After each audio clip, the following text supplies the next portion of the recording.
going to start up on Gresvan. I imagine this is a Clem map pick, because it's a pretty good map for the Terrans. It's good for the 8 racks, it's good for a longer game. Let's see how it's all going to go as we kick off this grand final of Maestros of the Game. $20,000 tournament. This final is played offline in Paris. And we are here, covering it a few days later, because I was busy a few days ago. So, in the top left-hand side, the red Zerg player is going to be Serral, taking on the blue Terran. In the bottom right side, Team Liquid's Clem.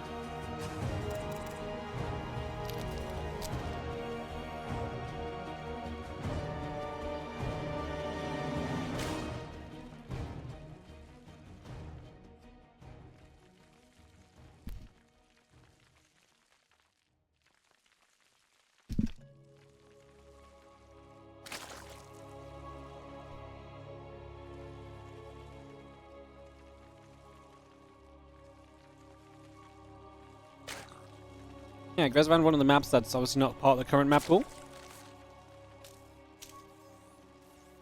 has been brought back in for just this event. Obviously, anyone running the tournament can pick their map pool pretty much.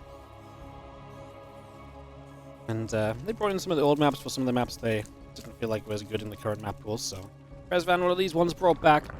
I do think for DVZ, like I say, it's a pretty nice Terran map. I wonder what was vetoed.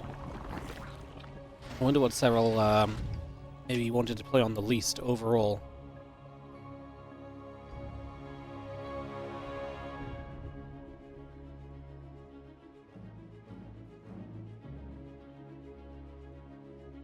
That's a good question. We'll see what map's missing in the series if we get far enough. Obviously, we'll see how many games we get out of it as well. To kick off here. Command Center on the low ground, just a Reaper opening, nothing too crazy just yet. Always a treat when we get to watch Serral and Clem. If you do end up liking the series, don't forget if you're on the YouTube, like and subscribe. Appreciate it, and it helps a whole bunch. And yeah, we wait for this Reaper to give us some of the first action of our grand final. And again, this is a best of 7, but if Clem wins, it's over, he wins. Because he came from the winner bracket. But if Serral wins, we rematch a best of 3. So we do a best of 3. I forgot what I've been calling it, but best of 3 decider series. Because that would be Clem essentially losing his winner bracket life and then getting revived.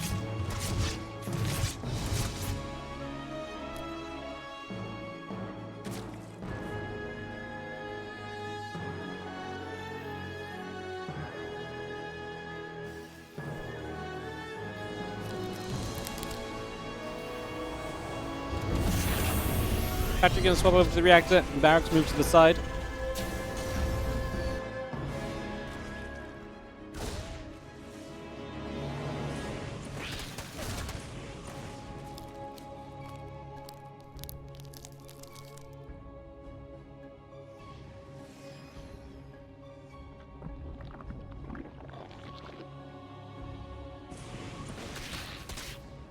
The Zerglings will get onto the Reaper.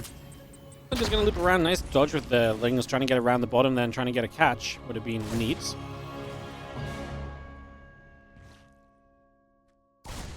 Less EVs, couple of Hellions still building up. Tech Lab on the way, CC on the way. Got a lot of that ready as the Queens continue to build through as well. Add a couple drones on top of everything else. And that Reaper going to get turned around by a few Queens at the front. On top of everything else as well. The Hellions still stepping forward.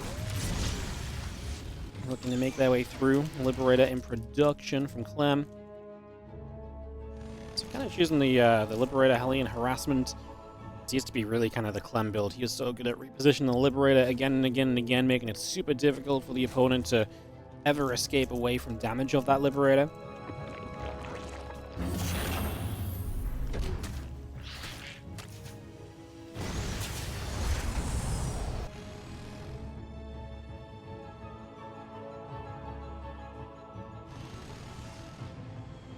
Stimback building, racks on the way, reactor coming up.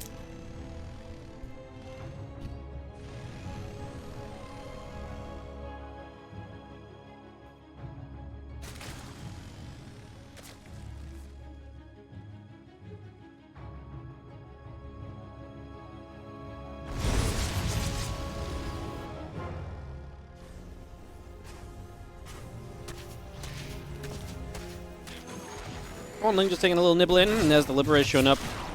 Queen's going to get some damage, and Clem knows that's a reposition moment. He's actually going to siege it up in a place where the Queens can still hit it, but only one of those Queens. He can't hit the Queen back, and the Queen on the high ground will combine for the kill. Only 2 drones going down.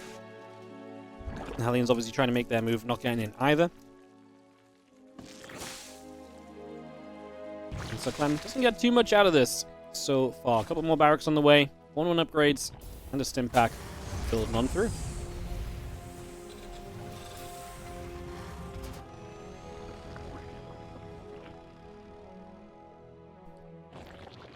Evo chamber coming up, hatch on the way through. Get a few more drones, the overlords, etc. Building about for now. And the Queen and the Carapace coming online. Extractors, creep tumors, all spreading onto the map. Still got those 1-1 upgrades coming up from Clem as well, so slight lead on that. At least on the attack, maybe on the Carapace. Clem's a little bit behind on the armor, but yeah, nothing really overly kind of dramatic. And you can see that Serral is obviously rushing up in towards that infestation pit, so again, a little bit more Ling Infestor. They're really believing in this Ling Infestor style lately, and we've seen a lot of it the last few days. I mean, we don't see a lot of European ZvT, I think, is the issue, and so when we do get to see some European ZvT, this is clearly a style that these guys have been enjoying. I said Shin cranked this out the other day as well. We just don't see a lot of TVZ in general. But yeah, this has been popular the last little while, and the Infestors are starting up. And we're just going to bypass Banelings to help us afford the Infestors, get to a fast Hive, get to fast Ultras with great upgrades, and just try and power through from there. Marines are going to hit. The Queen's going to be there defensively. A few Lings trying to get through, and the Hellions will hold their own. Medivec's gathering up in the Hive, building. Lings and Infestors continue to come about. It's going to be seeing the Lings trying to move through once again. Marines are going to get there for the Zergling. 1-1 upgrades and combat shields coming about. Factory on the way. Hellions are going to be there to take the Zerglings as well. Just going to be taking position. A few Hellions morphing into Hellbats.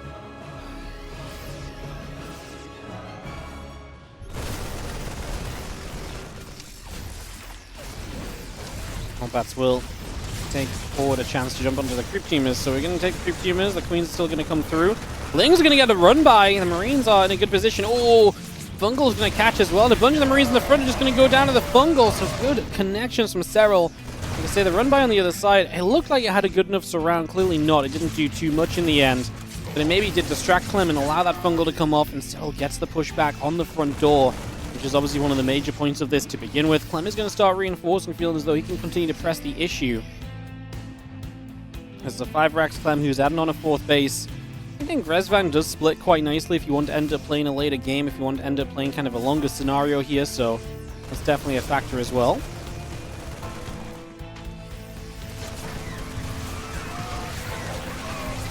Marines blowing through, a couple Lings going down, the Infestors. Getting some shots off toward those Marines maybe. Lings running by again, same situation of what we just seen. Clem pushing at the front, Serral counter-attacking, looking to try and take Clem's attention away a little bit as the Widow Mines will go off. A few Lings going down, Queens getting low, not a lot of transfusion energy remaining for those Queens, and that's why Clem is clearly very into kind of just continue to push here, feeling like he's so close to breaking through, but he has to lift and leave. A new Infestor with energy showed up. I think he's not wrong to be getting out, and he just dodges that Fungal as well. Serral with the bare minimum needed for defense here, as he will just about hang on in without losing all too much. This high ground drop from Clem is nice, obviously one of the positions you can always play. You're pushing in the center, this high ground base becomes an issue. Clem sits here through the, basically kind of eats the Fungal growth to try and right-click the hatchery, but the transfusion will save it. There's not a lot of Queen energy, but what was there was enough to drop a transfuse, and we do save the hatchery. It's going to be a big factor as the Marines come back around from the top side. Zergling's going to get peeled away again. 2-2 upgrades, drilling claws, all building up. Got the Liberators on the way, add those Marines on also.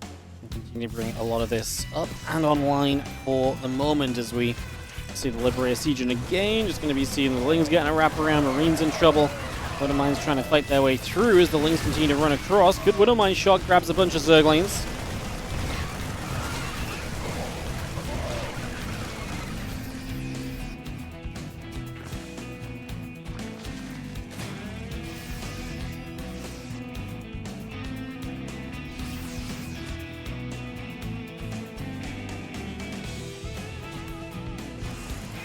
Big push. The Liberators coming through the center. A couple Lib sieging. Widow Mines burrowing.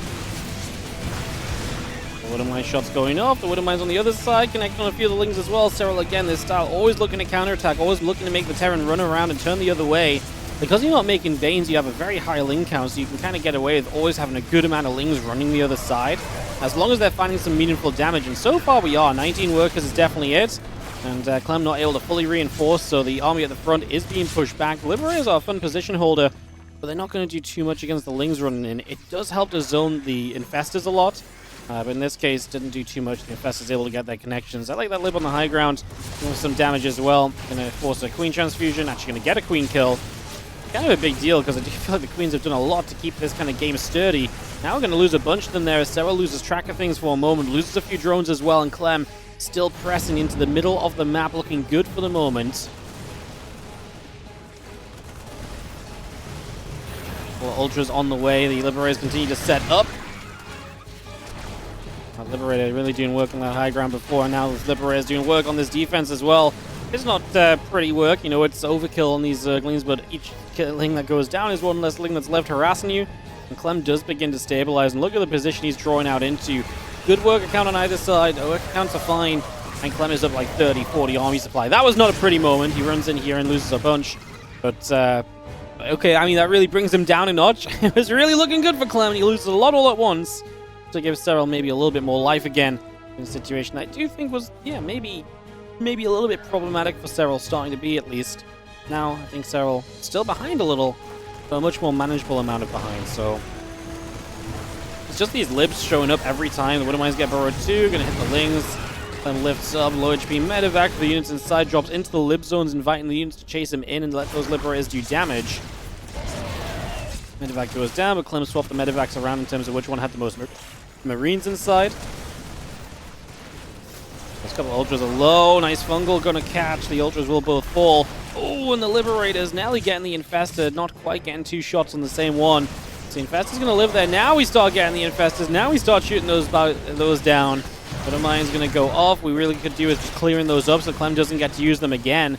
Take away some of that Terran efficiency as the drop in the back of this mineral line. Trying to come through for a little bit of extra damage. We load up. We drop down. Where are we gonna go? I do not know. 3-3 upgrades still building up on the engineering base as well. A couple of Queens are going to be right there. Ultra, Infesta, +3 melee, all coming up also. So again, a lot of stuff on the way. The Liberator is doing a good job picking through the Queens. Great damage being done. 12 drones down. The Zerglings will eventually play cleanup, but man, these Liberators have done so much. This Liberator has 38, 39 kills. Oh my god, 41, 42. What is going on? I mean, Liberator is still going as well, by the way. See it in the bottom right. He has still got kills racking up over here. He's just sat there. Will go down with 49 kills on him. Ridiculous amount of damage from that Liberator. Don't get me wrong, it's 49 kills, and a lot of them were Lings and so, but hey, it adds up, man. 49 is 49. As the chase here, Overseer trying to set up the Widow Mine to friendly fire a little bit. Serral still trailing in supply, and Clem does look as though, to me at least, I think that he's got this game in control. And that, I mean, control is a weird word because it's actually a very sloppy, messy, scrappy game that's all over the place. I think the sloppiness and scrappiness is trending in Clem's favor. Serral is still a 6-base Zerg though. Hatcheries are all up, just needs to get them operational. Only 60 drones is the issue there.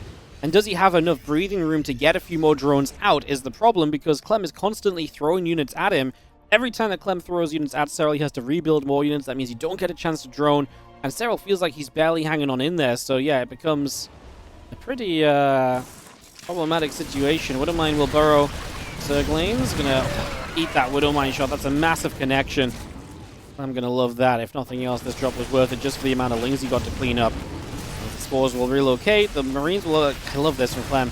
He knows the Lings want to get rid of the mines, right? So he's just unloading and just hitting the Lings as they try and get rid of the mines with the detection available. And Clem just knowing he can get a few more kills.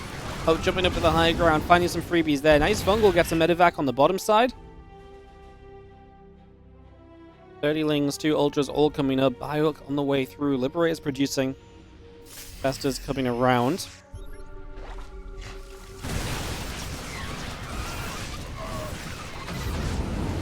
The Fungal lands. Medevac's going to be taking a connection. Medevac's going to boost up to the top, unloading, going after the creep tumors here.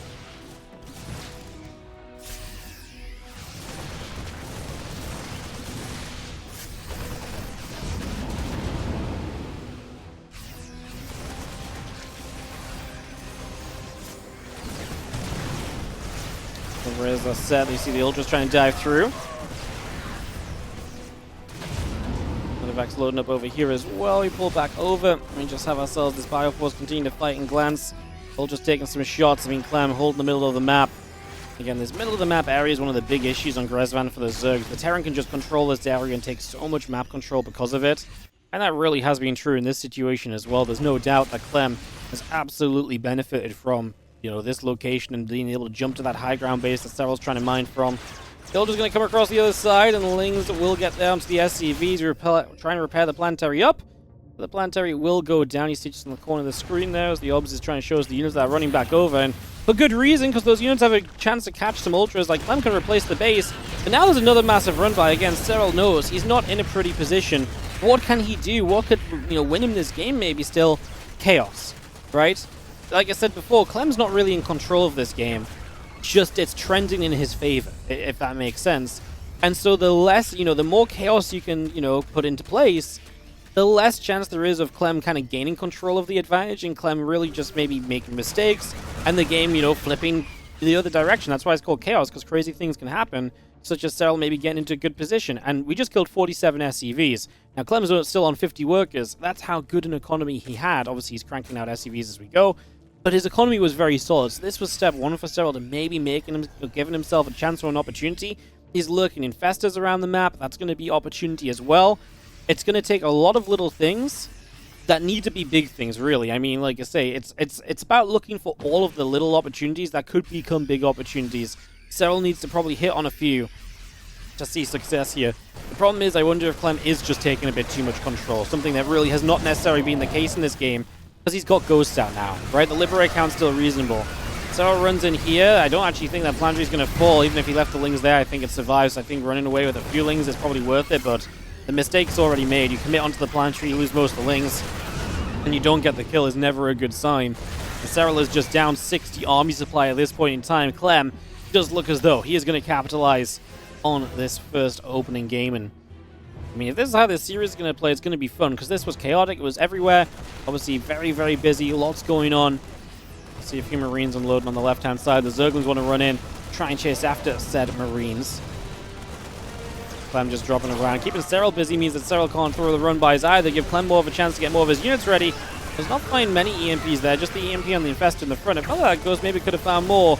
As we chase forward, obviously, snipes available too, so you've got to be very cautious about that. Try and keep out of position. Another fungal is going to come down. The Marine's getting caught again. 9 drones going down at the moment.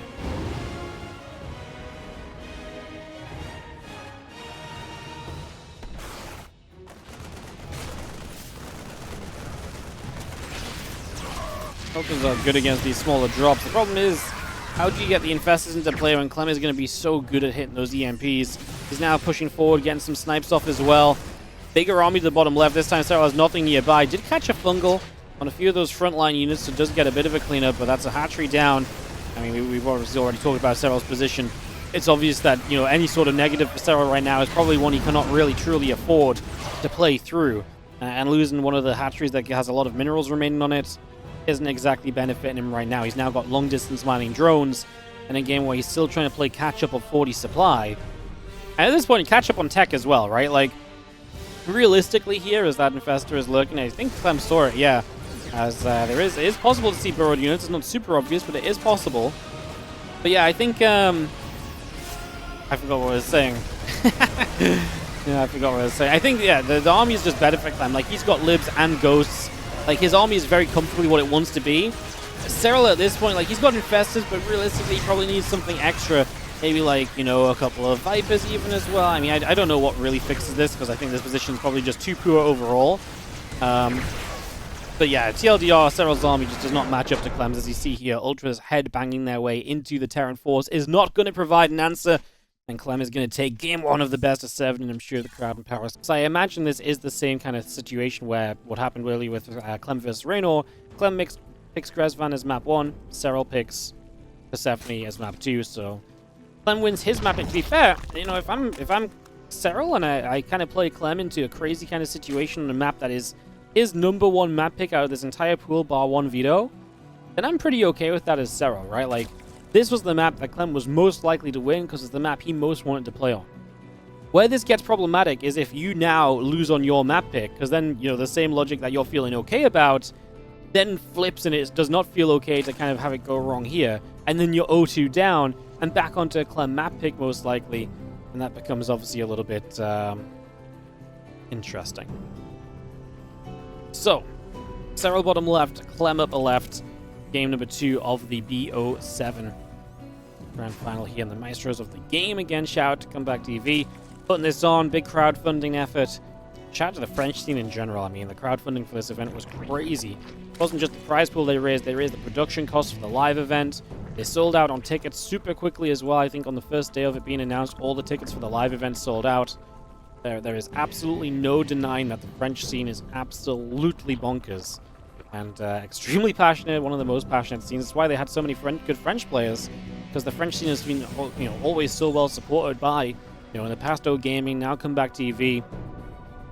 I mean, when I was, you know, when I was full-time in StarCraft 2, but in my earlier years, I casted a lot of the O Gaming events as well. Like the Underdogs events was the French-only tournament that happened every month, and we casted that a whole bunch of the time. It was very fun. It was the first time, you know, probably one of the first tournaments I saw Clem in, and seeing him rise through the ranks of the French scene there, to kind of becoming a world champion is probably one of the coolest things I've seen in StarCraft, because I'm not going to say I was there for the very first days of Clem, right? But, like, you know, we did see him playing in, you know, the local French scene, essentially, and climbing all the way to, you know, the World Championship level is kind of crazy. So, yeah, shout out to the French team, shout out to the guys that put this event together. It's been a fantastic one. My only regret is that I've been so busy this month, we've not been able to cast all of it, obviously. I've had pretty good reasons, but yeah, unfortunately a lot of the days didn't line up. We missed the group stages. We only casted the playoffs live, but we did catch up on some of the group games. Obviously, casting this one from replays today. This happened on Saturday while I was away, so that's why we're playing catch-up. Anyways, enough about me, more about the game. Third hat-trick coming down. Drone, link speed all coming up as well. Rubik throwing a couple of grenades on in there. Is the casting live? Yes. I'm live. It's just the games we played on Saturday. I have no idea what the results are, though. I made sure not to watch, and I just asked for the replay pack, and it came through. So I have no idea what happens. So for me, this is just me getting to watch the games and casting it. Obviously, the games did happen a few days ago, though. Thanks for coming about. We get ourselves the Queen on the way. A couple of Hellions coming through. Orbital and Command Center coming online as well. As the Queen just going to sit there and kind of push the Reaper around for a few moments. So, again, pushed one way and the other. A couple more shots from the Queen. Hellion, Starport, Command Center all coming online. And the Queen's going to get back onto the Reaper again there. There's the third hatchery. We'll be finishing up very soon.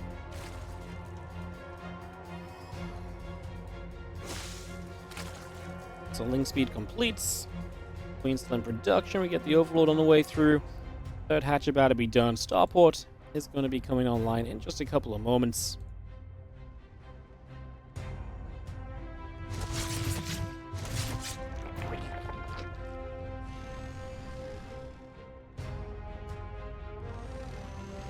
Queen's dropping the creep down as we just see the Banshee and the Orbital all on the way up. Queen stepping over. Hellion's going to take a couple of shots.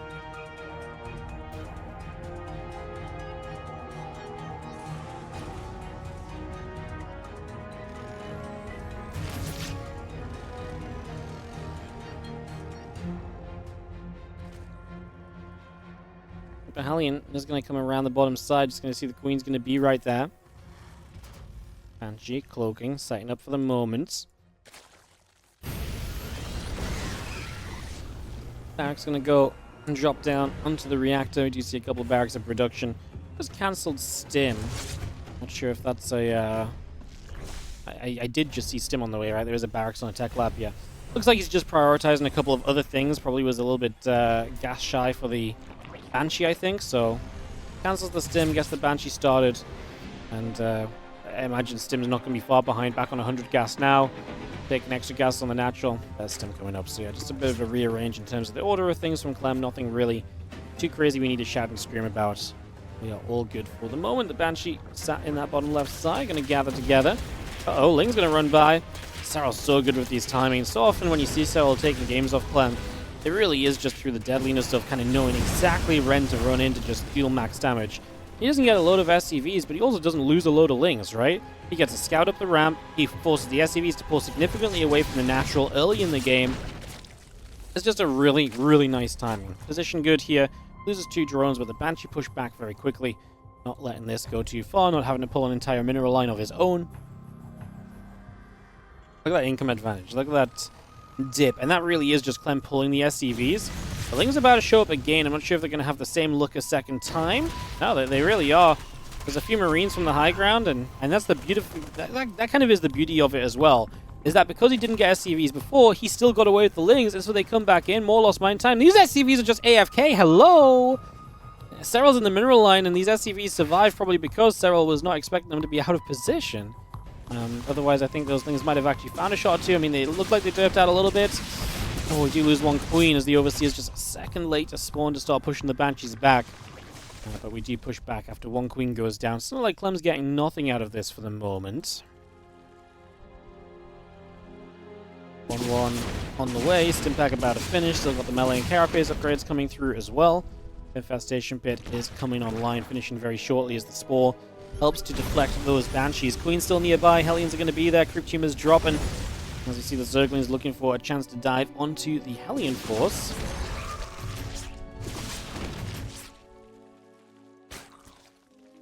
Hellion Carapace all coming online. Again, Lings, Queens, Infestors. Building for the moment. Those are some Brood War SCVs, yeah. Slacking on their job. Get to it, Clem. Get your SCVs mining, huh? Yeah. The mechanics of these SC2 players, they can't even set a rally point, you know? Unbelievable. Alright, Hive coming up. Lings and Infestors all on the way. We have that melee upgrade on. Lings are going to wrap and kill those Hellions the moment they step onto creep. Serral just pounces and denies. Oh, look who's back! It's the same set of Zerglings. My goodness, man. Sickening run-bys. You know, Serral doesn't get a lot of love as being, like... Serral is a very fast player, but he's not, like, flashy fast like Raynor was. You know, everyone thinks about, oh, a guy that does run-bys, it's like, oh, that's Raynor, right? Like, he's fast, he's all over the map. Serral's not like that, but man, when he counters, it's so precise a lot of the time, right? Like, he's so precise at when he needs to be on the other side and when he needs to be doing multiple things, and I think that's why people don't kind of say that Serral is super fast a lot of the time, because it's not like he's constantly trying, because he doesn't need to constantly try. Like, when he tries, he usually just succeeds, and he's having a great time this game with these run-bys. It's just a few Lings every time, but they are absolutely delivering so far. As you will see, Drilling Claws and Combat Shield coming online. The 1-1 upgrades will be finishing fairly soon. Medevacs lift off. Marines coming back to the center. And yeah, 2 upgrades coming about. Burrow on the way. Adrenal Glands in production.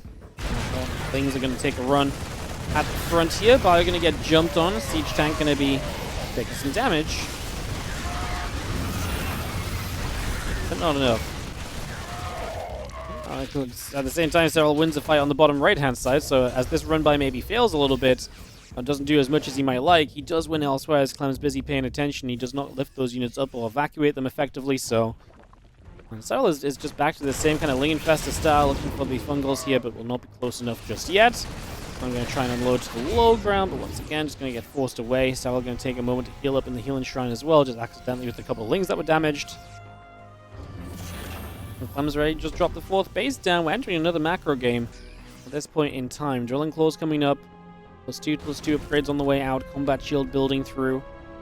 The Sensor Tower, Widow Mines, Tech Labs all coming online as the Ultra Cavern is moments away. So Serral really is not far from hitting kind of his dream army here in this game. You know, if you're playing this style, your dream army is just to survive through to the Ultras.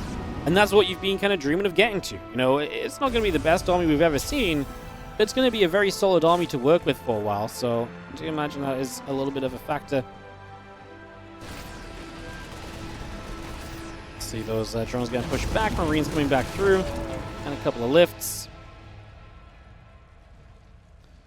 +2 melee, +2 carapace, add the chitinous plane on as well, add the spire, add the Bane Nest. There's a little wrap around, just going to get after those rocks, clean that up. Medevac still gathering in the center. Spear spread is okay for Serral, right? It's pushing towards the middle, but it's not super far in front of his bases. I'd say both are kind of okay with the creep. Like, Clem will be okay with where it's at. Serral probably wants it to be a bit further out to feel a lot safer, but that's also actually asking for a luxury when you're playing against someone like Clem. And, yep, we second that fungal, and that's going to be all those Marines going down, so all it takes is a fungal, and you have a good catch, and you get the cleanup. Just need to drop the second one to make sure they're locked in place long enough and make sure it overlaps so you can't just lift up and get out of there as the Terran.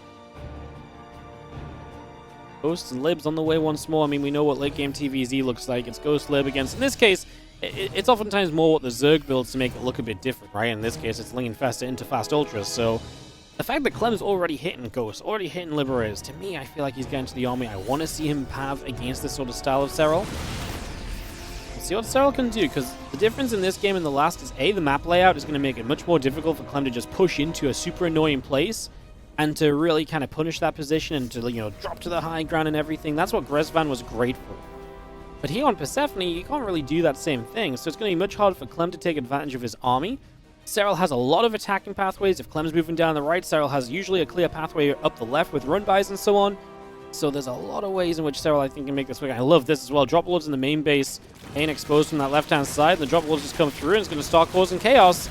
And again, right now, you just want to disrupt Clem. You don't want to let him sit around with the whole army. You're actually going to see these Lings, well, pretty deadly as well. Not even +3 melee, just adrenal glands, I believe. And they shred through a barracks there.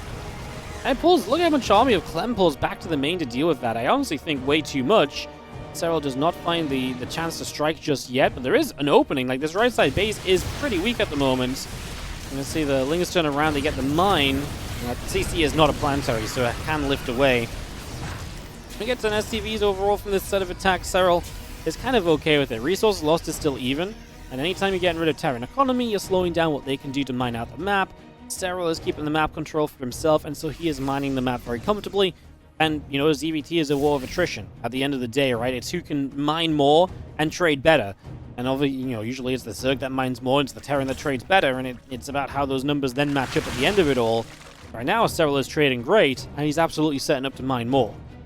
That said, Clem 5 base setup, once he secures this, is going to be very strong. I love this fake Dropper Lord play. Can actually run in over on the right-hand side with these Lings and Banes. There's a few units there, but not enough to get everything, and the Banes turn back into the Ghosts. I love it. We actually get a couple of Ghosts. Oh, but he didn't send enough Banes to the Planetary. And so he did not have what he needed to actually knock the Planetary down. So that base lives, and that's a mistake for Serral. Anytime you're blowing up a Planetary to 5% health, that is every single Bane there is a waste. Like, a couple of them probably got SCVs as well, but all the rest, completely wasted, because that Planetary is going to get repaired up. That's not a big deal. Yeah, that's unlucky for Serral, who really probably wanted a little bit more than that. And it looked like it's because he split Banes away to get the Ghost, which seemed like a good idea. And he did get a Ghost or two. But yeah, obviously maybe not worth it for not getting the Planetary. Serral's rich enough that right now you can't look at that and be like, wow, there it is, that's it, that's the game split. No, it's not like that, but like, you know, you do that multiple times. I mean, that's a lost fight.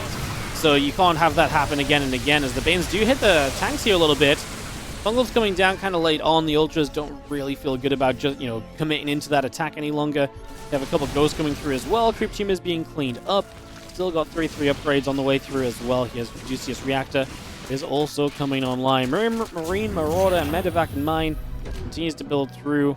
The Lings gather up. The command center lifts off. Fire jumps onto this hatchery, going to take that down. Gold base going to be in a little bit of trouble here as we do see the drones pulling away. Now Ling Bane Ultra going to come up this other side. Going to go for a little bit of a shove through as we see the +1 missiles, the +1 flyer carapace coming about as well. Ultra going to get jumped on. Ultra going to go down.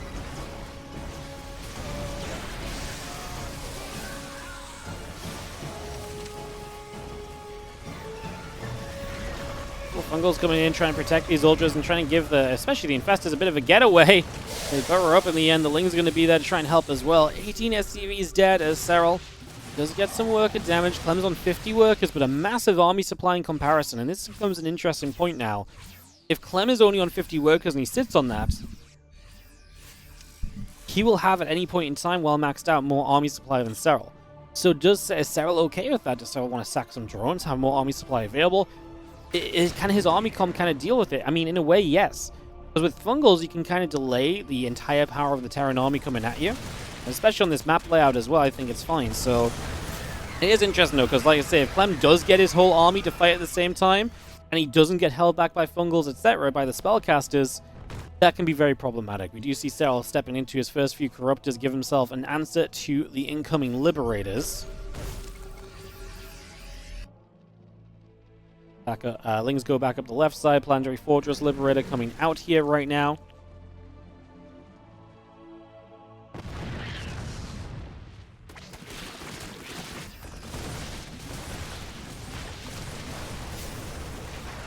Fire going to dive down. A couple of Widowmines looking to set up. Zergling's going to get jumped on.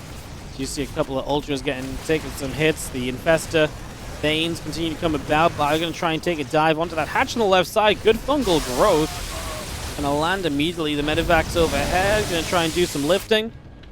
Oh, nice grab on a hatchery there from Clem, but it costs him quite a few units. Clem still losing a couple of SCVs here and there. And these units are struggling to get away because the Corruptors intercepted the Medivacs. Uh-oh, we're going to drop in and just do what we can. Clem trying to dive one way and the other, just trying to make something out of nothing here with these final few units. As always, Clem trying to get the absolute most out of everything possible.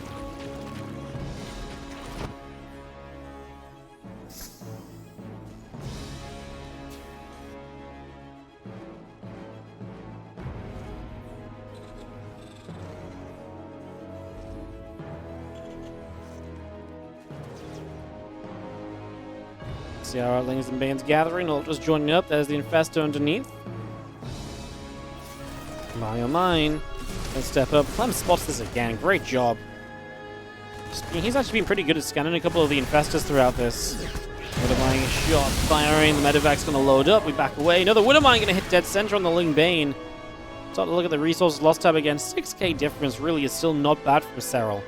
Especially because he is mining the gold base on the right side. That's obviously a shared base, in the sense that this base does not exist for both players. So if Serral mines that out, that's his one base advantage in the game. I also think it might be very difficult for Clem to mine the upper left side. If he does mine the upper left side, he's going to have to play a lot on the left side, and that's going to open up a lot of the right-sided attacks as well. So pulls the Ultras back. He's going to try and get away without being sniped. A few of the Lings got away there too. 30 additional Zerglings coming up, plus 2 missile upgrade on the way in. Marine, Marauder, Liberator. Still just the production tab from Clem here, is especially the Lib's going to be very annoying to deal with. Sieging up positions, especially on a map that is very kind of set up in terms of alleys, right? It's like, you know, each pathway is very much so a narrow pathway, so the Lib is going to really control those areas nicely. And this is exactly what Clem is playing for here, as Serral goes for a little bit of a dive forward up this right side. Feels like he can jump on this army. Speed zones help the Terran run. It also helps the Zerg to chase, so pick and choose your poison. And as we give up the position, we leave the Liberators behind. So the Corruptors get a couple of freebie kills. I say freebie kills, I mean, they're not really free because we had to kind of fight to kind of clear this position out. But they're going to be your leftovers that you can kind of chomp down on, which feels good. Resources are dead from Clem, by the way. There's no bank really left. Serral is mining significantly more, and that's kind of an issue when you're the Terran player and you obviously kind of relying on less SCVs. Your income at any point in time is going to be lower as well. So running out of money in the bank gets a little scary, and if Serral can win the next couple of fights, that could be huge, and the Infestors get massive fungals off back-to-back. Banes are chasing through. This army is low HP. We have another fungal available. Could catch the Medivacs, and it might just be worth it. We can't do much else, though. We're going to go onto the healing shrine. There's a few Banelings that can connect. Can it do enough? Not really. I don't love that Serral is still fighting that, but then the Corruptors show up going after the Medivacs. He did Serral send the rest of his units up top now, and they went to chase down reinforcements and also jump on towards just the bases that are over here in general. Chaos ensues once more. Chaos really is the word of this series so far, as it has been all over the place. Clem just doesn't have the rebuild, though. Like I said, if Serral wins the fight right now, Clem's going to struggle because he doesn't have money banked up to build with. And that's exactly what happens, and Serral gets bigger, as we are going to have ourselves in the bottom right-hand corner. Let's go down here. The blue Terran player to start us off is going to be Clem as we go to game 3. And his lead has disappeared as Serral ties us up. Currently 1-1.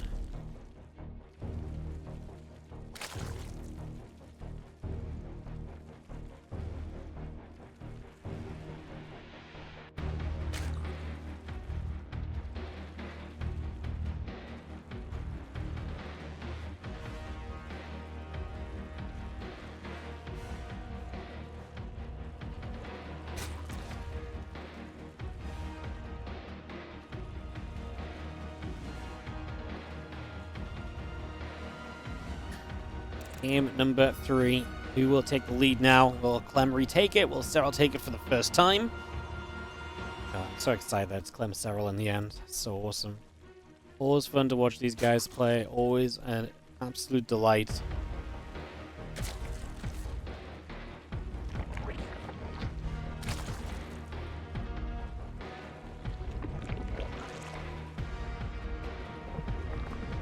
Hatch Castle Pool coming about. Barracks and SCV coming on up. And get that all on the way right now.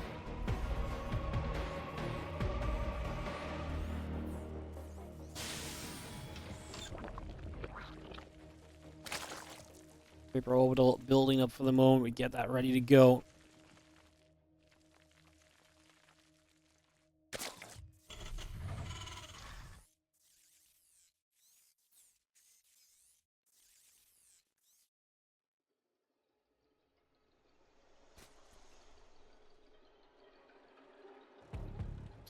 Hatch is coming up, pulling away. Peaceful few moments. I mean, you gotta take the piece when it's around, right? Because this so far already has been a series that is already pretty bonkers. And once they get going, they really do not stop. And that's the beauty of watching Serral versus Clem.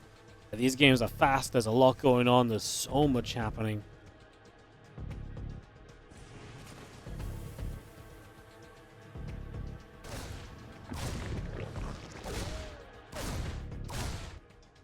Jumping onto the extractor, and I see the link speed coming through, a couple of queens coming about, extractor on the way, factory in the command center building, reactor coming by.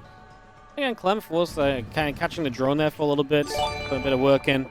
What's up, Fnatic? How you doing? Thank you so much for the 60-month resub on the Prime as well. Appreciate you. Thank you for supporting. Thank you, thank you, thank you. Appreciate the subs, guys. Appreciate the viewership. Like I said, I've mentioned this a couple times today, but it's great to see so many people here when... I mean, this was cast by so many people on Saturday. I really believe a lot of people probably already watched this, but the fact we're still at like 900 viewers. I know we're casting Serral and Clem and Hero and Reno. It's an amazing player list, right? But it's still amazing to see so many people just tuning in for some replays. So appreciate you guys. Thanks for watching. We've been about 1,000-ish viewers across YouTube and Twitch for the last hour or two. It's really sick. So thank you so much for watching. Like I said, just join us for some StarCraft. Whether you've seen it before and you just want to watch it again, or if you just didn't catch it on the weekend. I appreciate you guys. Drone will go down. There's been an ongoing fight, and in the end, Serral's like, you know what, just take it.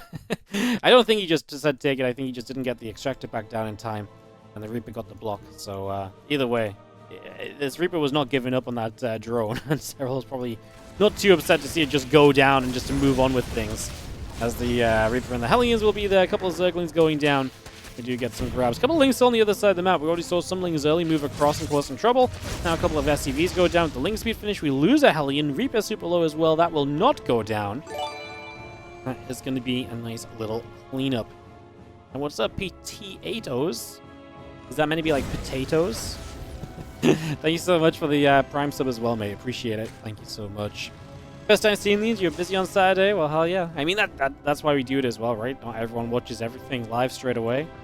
But, yeah, I mean, like I say, still surprising to see so many people out here. Hold that because we are killing drones. This felt like it was going to be a lot more than... I mean, now it's 6. It felt like it was going to be a lot more than that. Lings are catching Hellions on the other side again. Serral constantly just finding a way to be annoying with a few units. And what's funny is that the Hellions get away, but the Lings also don't die, so they also get away.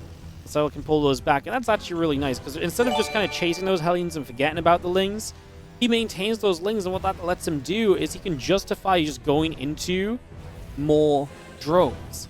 You know, instead of having to build a few Lings as a precautionary measure, he already has them, because he took care of them across the map, and brings them back home now, and that's actually a very cool little kind of... just like a very cool little minor play. I like to see that a lot as the orbital lifts off. Gonna move to the third base and get that into position. Potato was taken. Nice. What's up, Divin or... Sorry, Divin or not? Thank you so much for the 2-month resub on the Prime as well. Appreciate you guys. There's a couple queens. We're going to get to our first Banshee here. Doesn't have Cloak just yet, as the Hellions are going to threaten the run by into the natural again. Got past the queens, hesitated for a second. The Lings did a great job of backing away from the Hellions for a few moments, now making it so that the Hellions have to fight the Lings with the queens nearby. We're only going to lose 2 drones, and that is really very, very good.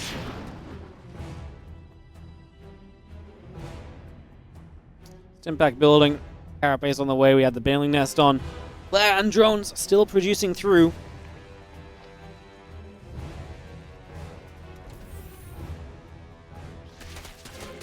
Zerglin's going to run back across, jump onto the orbital. A couple of SCVs going down. Just going to be seeing the Banshees are going to make their way back down the bottom as well. Just going to be seeing a couple of Lings getting jumped on. And yeah, Bane Nest, Evo Chamber. Serral playing different from what we've seen so far. Going to move away from the Ling Infester for this game 3 with the Baneling Nest coming online. He's going to get a drop a lot. It'll be fun to see what that can get done over the next few moments as a couple of barracks finish up. Again, the 1-1 upgrades and the stim pack coming through. Marine Tank Medevac all coming online. Total workers killed so far, 9 drones to 5 SCVs. So yeah, Clem got a fair amount, but he also lost 10 Hellions. And 10 Hellions is a bit more than you usually make. 8 is a very standard number, sometimes you even go 6. If you want to really move into your bioplay sooner, you can go 4. The thing is, 10 Hellions is that real commitment. Like, that's a lot of minerals. And that will slow down the barracks and the production for the next phase of the game, because you build a few more Hellions than usual. So, yes, those worker kills are nice, but it's come at the cost of all of your map control, and it was more map control than you usually have had. So, yeah, it's one of those scenarios where it feels like Clem's done okay. I actually don't know if it was truly worthwhile overall. Bane speed building. Infestation Pit finished instant hive. I imagine we're just going to play Lingbane into fast ultras here. And because we're playing Banes, we're probably not going to bother with the Infestors. Only this might just be the map layout. We might not feel like the Infestor can really get in good enough positions here. This little drop a load was just a few Lings that don't do much. That Banshee goes down instantly, coming back in there. Not sure what Clem saw of that, or if that was just a bit of a misclick, because that looked like it was doomed from the start. At least of what we saw from it. Still got the 1-1 upgrades, combat shield building.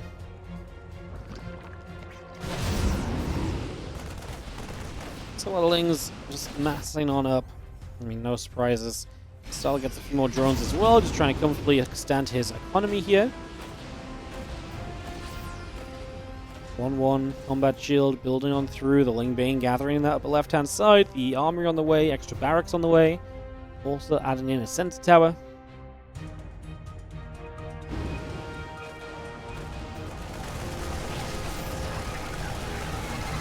He's going to run up. Marine's going to load back into the medevac. Just going to pull those back. Marine's on the left side.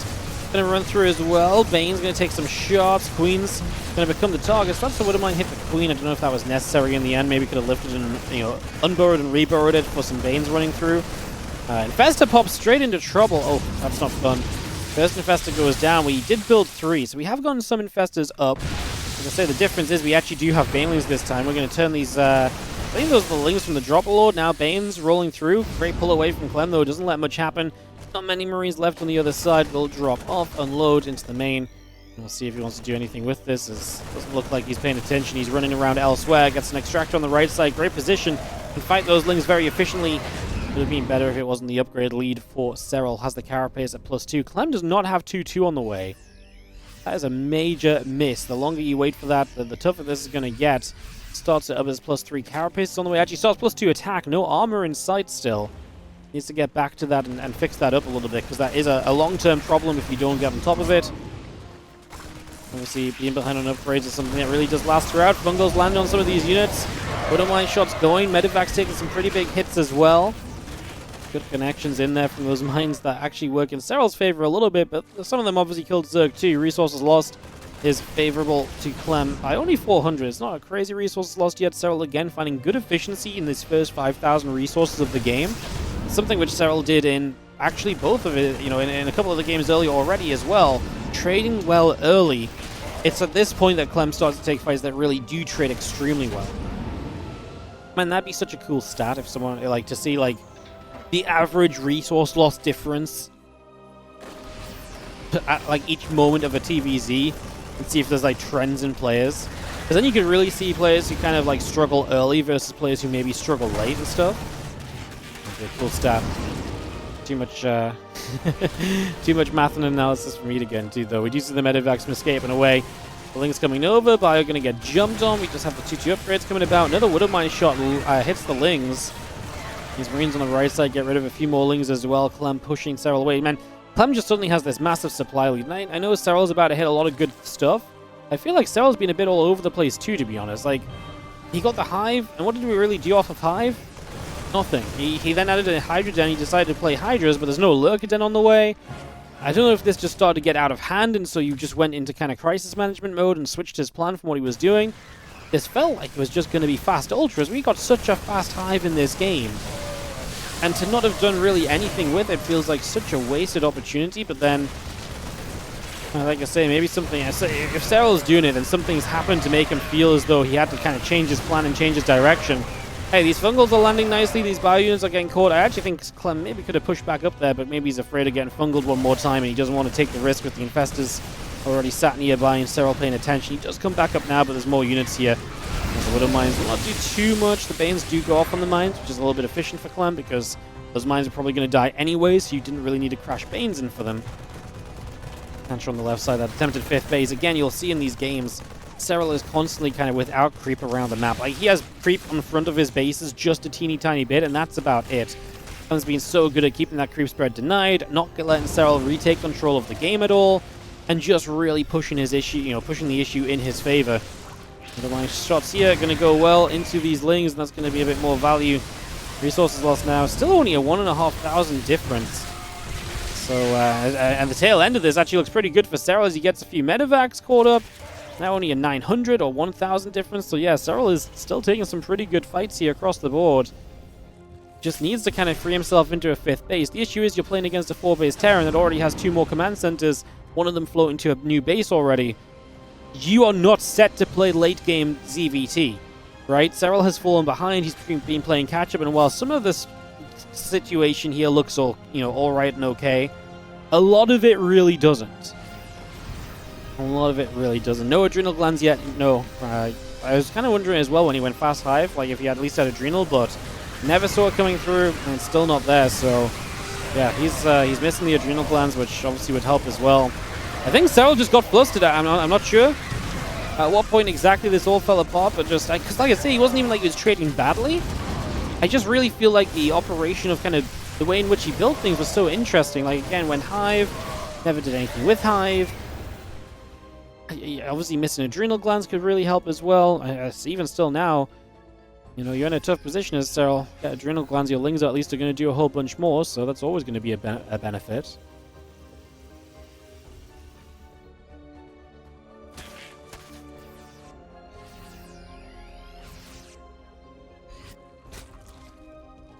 But we're about to finish through 26 more lings in production. We get the +3 melee coming out. Ling Hydra going to come across here. Ling is going to run straight over. Widow Mines connect. A bunch of lings go down. Bio stemming through. A couple of queens going to take some shots again. It's going to be seen Bio Liberator still producing on in. 3/3 upgrades are coming about also just for the moment. Let's see if more Zerglings getting taken out here.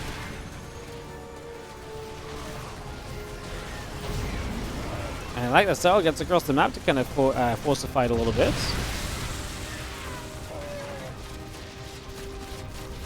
I mean, this is actually going to give, Clem a little bit of trouble. He's actually losing SCVs. He's got a lot of army across the map, split up in different places. I mean, now this is a question of who can kind of control the most armies and where. Army supplies are dead even coming into this. We are going to see a fungal onto the high ground to try and help Serral break through, potentially up into the main base. Professor's trying to lead that charge. There's 1 or 2 fungals left on those units, and Clem is supply blocked. Clem's army is starting to return from the other side of the map, and obviously Clem already lost a base here. Serral is coming out as the big victor of this base trading effect. These units, I think, are the only units left on this side of the map from Clem. Everything else is pulling back. But boy, does he need to, because, I mean, Serral has broken into his main base. He's going to camp production, but out of fungal growths. That's going to be a big factor here, again, especially as the reinforcements come back around. We also have some ghosts coming in from the other side, too. There are some more Zerglings showing up. If we get on top of these Hydras, that would be big. We're going to make a dive forward with these Hydras, going after the ghosts, going after everything else. Can they run away? Wow, has Serral done this? I think so. What a turnaround. What a move from Serral, just identifying the opportunity to get across the map and force something to happen. And Clem crumbling. This was a dominant game from Clem as well. Like I say, I didn't really know where exactly it all started to fall apart from Serral. I didn't love the order at which he started to build things. He struggled to get to 5 bases against a very well-set Terran. And he just found this opportunity to go across the map and he just about held Clem off well enough on the other side that Clem didn't do serious damage, and he had just enough here to break through. Clem says GG. What a turnaround from Serral, my goodness. Like, if you look at this game, let's just go back like 3 minutes. You know, it's a pretty relatively good point. You just look where the game's at. You go back 3 minutes in this game, you're like, well, where do you see this game going in 3 minutes from now? Supplies? Even. Upgrades? Fine. Clem on his way to Ghost Liberator. Serral is just about on 5 bases. He's just about holding on. Terran's on 4 base. It was actually, I think, a little bit worse for Serral like a minute on from this point, where these fights have been okay for Clem. Like, the fights in general, Serral was doing well. Like, the resources lost stayed within 1,000 for a very long time. But, like, Clem sets up a 5th base. And if you're a Zerg that's not on his way to a 6th, kind of struggling, a 7-base map, like, right now, I hate this game for Serral. Like, this feels really ugly. Clem's just going to keep running around, having his way. Serral's only on 67 workers. And Serral just says, well, you know what? You've got a bunch of units over here. I don't know if he knew about these units over here or not, but he just decides, I'm going to go. Because I think Serral also realized, like, I can't just chase you around silly every single moment. And if you're just going to try and drop me around, let me see if you have a defense. And this moment to just choose to attack is really just... It just does so much. I mean, there's just not enough here. Clem has to lift up. Over here, you're going to get a base, sure. But then, defensively, Serral actually has a good amount of Ling Hydra. These units cannot get out of Medivacs because Serral's doing a great job of jumping on them a lot of the time. He actually jumps on these units a little bit as well. I thought he actually got the mines there, but he didn't. I mean, because Clem's then, forced into chaos, these units sit around and don't do anything for ages. And obviously, Clem backs away because he doesn't feel like he can keep coming in, and that's because Serral is still cranking out units. And meanwhile, Clem's units are struggling to get joined up. It's just really an awesome time for Serral to attack, and I really... In the bottom left-hand side, we're going to have ourselves the red Zerg player who's going to be leading this 2-1. It is Serral. And the bottom right, our blue Terran is going to be Team Liquid's Clem.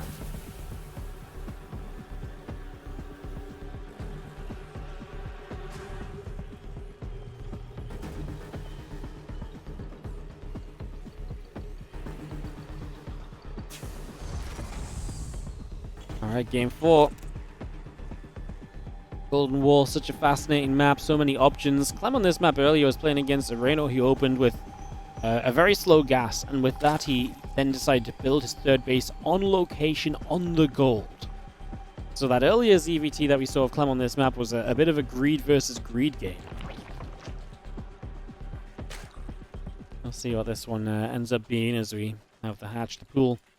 All coming about, the barracks coming in, SCV setting up. Take a few moments. Get ready to go, go, go.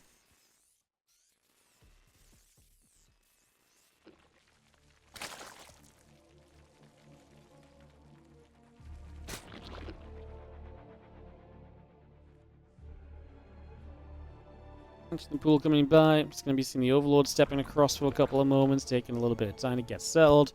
Ripper on the way, orbital building.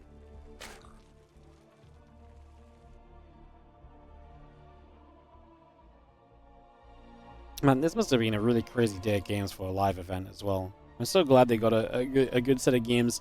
It's so scary when it's like, hey, we're going to host a one-day live event. There's going to be 4 series, you know? Even if just a couple of the series flop, it's like, ugh, you know, it just doesn't feel good. But these have all been kind of bangers.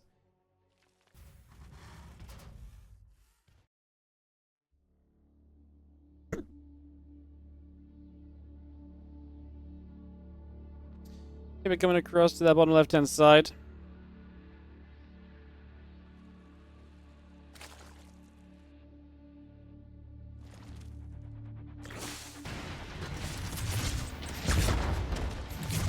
We're going to fight. We're going to take some shots, factoring the command center coming up. It's going to be seeing the hatchery and the drones building through. You can see Serral's mined out the bottom side of the map, so he's going to take the bottom side as his 3rd base. That is, I think, the more standard way to play Golden Wall in ZvT. When we left this, I mean, we talked about this earlier. This map is from 2020. It was on the ladder. It's been here, you know, a couple of times here and there, but generally this map has not been, you know, played a lot lately, so... Of course, 2020 is still very much so in the Serral era of dominance. And, yeah, we'll see what he does here. We'll see what Clem does here. So, Reno earlier took the bases just upwards. He expanded straight up the map. Obviously in this game as well, in this situation where I just don't think Clem is going to be taking a... Well, he could. I mean... So Serral has got a gas.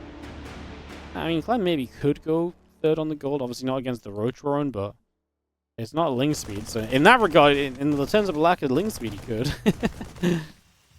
Couple Hellions on the way. What's up, I has Burrito? Thank you so much for the 46-month resub. Appreciate you.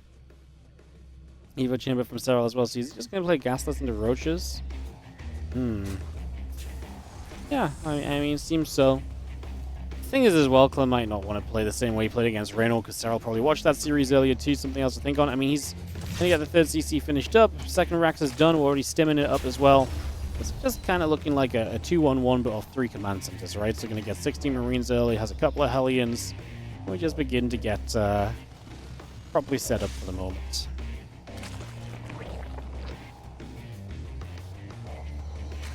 And starport building through, the reactor being added on.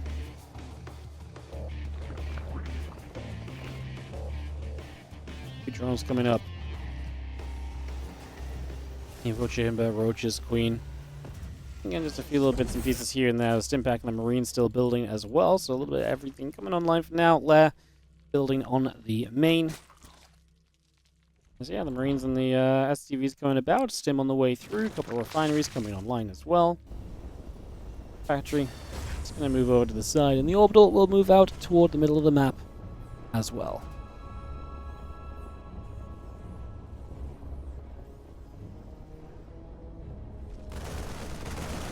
He's going to get that. Overlord will go down. Just going to be seeing the stim pack coming through.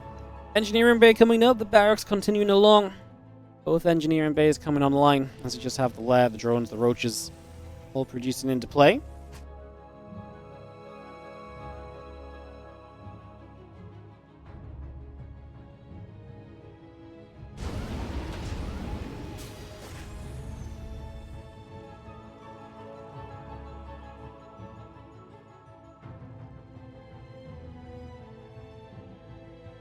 Medevacs loaded with Marines starting to head across.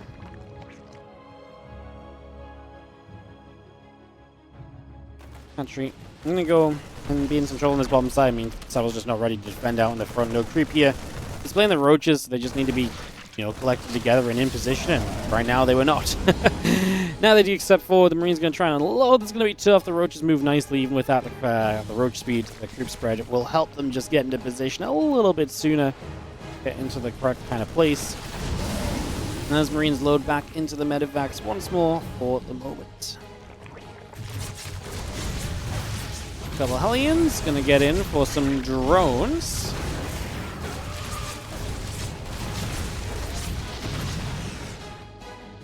Upgrade still building, combat shield coming through. Just gonna have ourselves the unload on the bottom side. Still got melee and carapace upgrades, Ling speed and the Roach speed. Step forward, hatchery continue to build, the Roaches take a bit more damage. Step back across once again here, and we just have the medevacs going to load back up. Back into the center, Baneling Nest is about to finish. And still got those few Roaches tempted to kind of get involved, I feel like. They're very tempted to see if they can maybe get up to something here. Few Marines can unload and get back on track the next moment or two.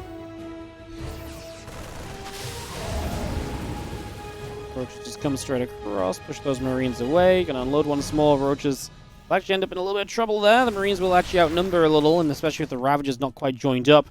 Serral just needs to be careful. 1-1 upgrades coming in. Clem did take the gold base. He's not too afraid about the top side because he's going to be putting a lot of pressure on the bottom side. He saw that fungal coming. He tried to get away, just couldn't get far enough. Turns, fights, uses the medevac healing to try and sustain through it, and he does lift off and out of there. No attack upgrades from Serral, just carapace early, and he is going to switch it from the Roaches into Ling Bane. So he's going to follow up a little differently, and with this Roach attack here, it's going to kind of force Clem to defend, but the tank is already in position. Clem is well set to be able to deal with this initially. Obviously, Serral's still playing around the bottom portion of the map.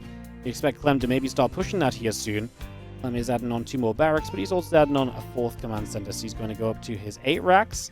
But immediate 4th is something that Clem really does more than anyone else. I don't know why he was already on 6 racks, but yeah, this is a very Clem thing. Like, a lot of people, if they 8 racks, they're committed to the 8 racks. For Clem, He goes 8 racks, usually so fast to transition to the 4th. In this case, he's going 8 racks and instantly a 4th CC as well. So, just trying to find some real pushing power, but is absolutely happy if he doesn't get too much done, that he's going to have a base behind this that he can fall back to and feel very, very comfortable about.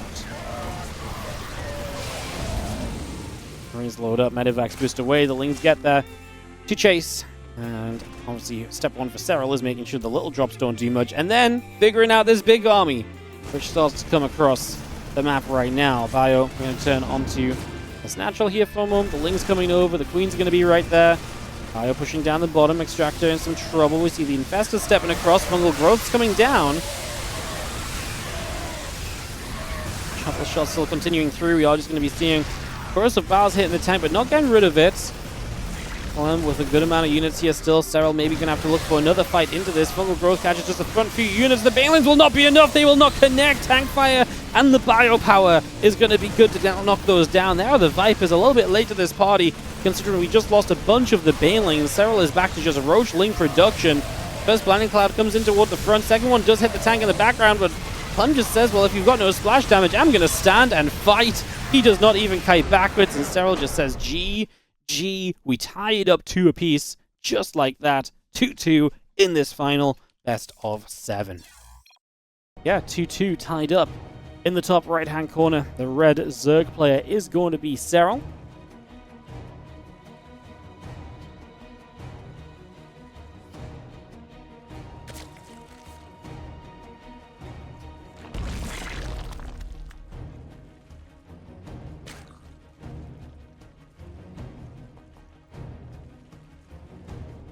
On the bottom left-hand side, Absolute Terran player, Clem.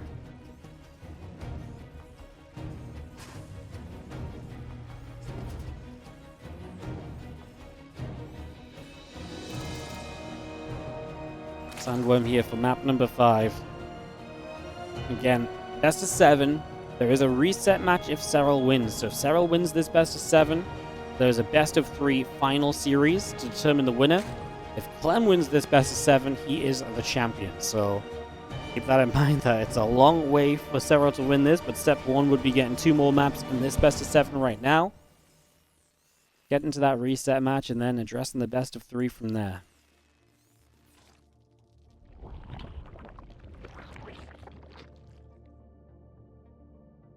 Hatch, Gas, and Pool coming up. Rax, SCV coming about.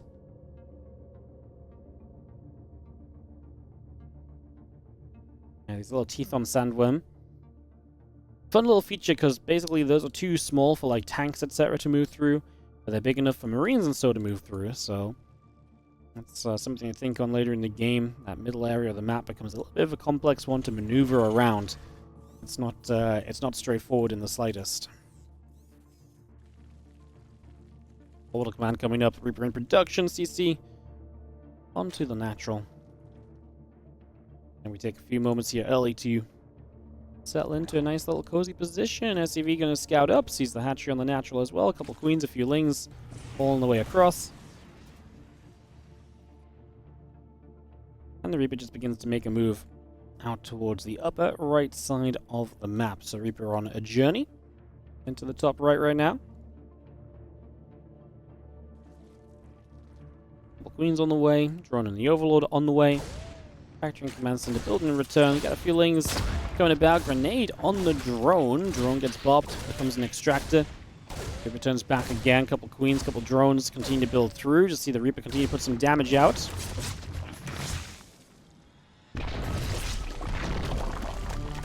Extractor goes down. A couple drones are going to get pushed away.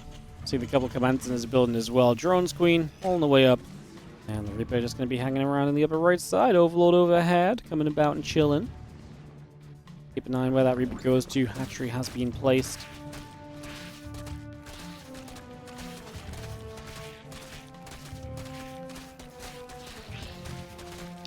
Starport is building from Clem as well, so nothing really surprising. 1-1-1, it's a triple CC. Our first few moments really do look pretty much like a good old normal bit of Terran versus Zerg so far, to be honest.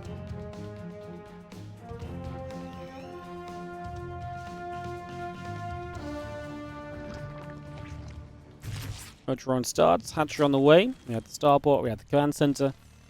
SCVs and the Hellions still building through. I'm just going to see the starport about to complete. The Hellions still build just for the moment. Hellion zips across to the other side. We are going to get rid of Creep Teamer there. Taking that down. Roach finishing soon. The drone's on the way. Evo Chamber building. Queen, Overlord, and the rest. All coming up as the Reaper and the Hellions are going to be right there. Hellions are good to turn things around, though. Banshee on the way about. Cloaking coming up. The Reaper and the Hellions again going to be there just to hit the Queens a couple of moments.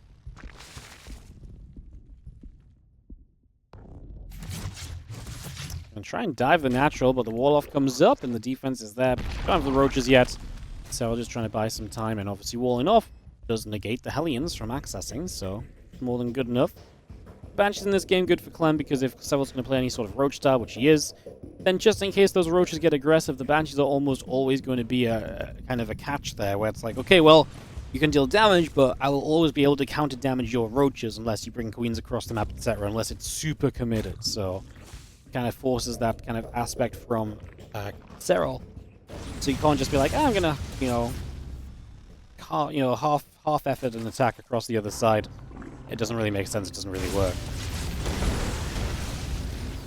Thought he might have had a chance of that queen there, but would rather keep the Hellions alive and healthy as well, because I think he could have hit it and only taken maybe a Hellion loss, and maybe another one got hit. But yeah, thought he preferred to keep it alive, and he actually loses a Hellion anyway. Still keeping the majority on them up, looking to move around and catch creep spread wherever he can. This next Banshee comes along as well. I see the Queen's actually finding the Banshee, gets some free shots off. Not right away, always nice. Banshee actually ends up cloaking up here.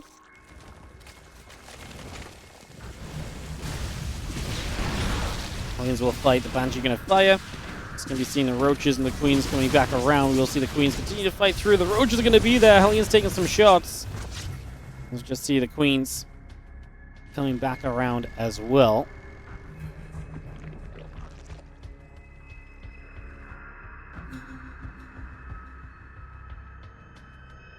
And to the right side again. 1-1 upgrade. Stim pack continuing through. Waiting for that from Clem to get truly set up here on the Sandworm. Serral is on his way to his infestation pit. Roach speed on the way. Carapace upgrade building.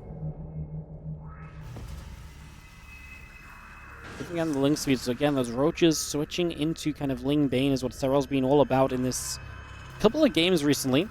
Gonna get back toward that right now as the roaches gather.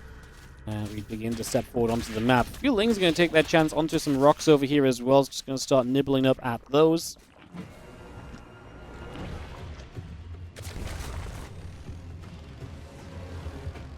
And Reaper and the two Hellions around the right side, just trying to take position. 1-1 upgrades in the Stim Pack building. We just have those upgrades all coming into place. A couple Infestors on the way out as well. We do see the Lings just taking the chance to nibble through some rocks, and the Hellions will get rid of a few Zerglings over here. The roaches are still going to try and chase over as well.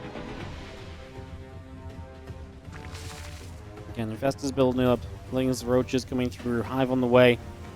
Roach speed not far from being done. And again, so I'll have access to his gold base here very shortly as we have more Marines +2 attack. Continuing to come online. And melee carapace both building through. The Link speed about to complete. 5 more roaches, couple of ravages, the hive on the way.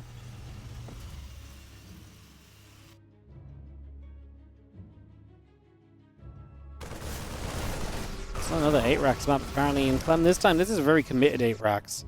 Last game he built the 4th base preemptively, right? And just said, oh, 8 racks, but I'll get a 4th as well.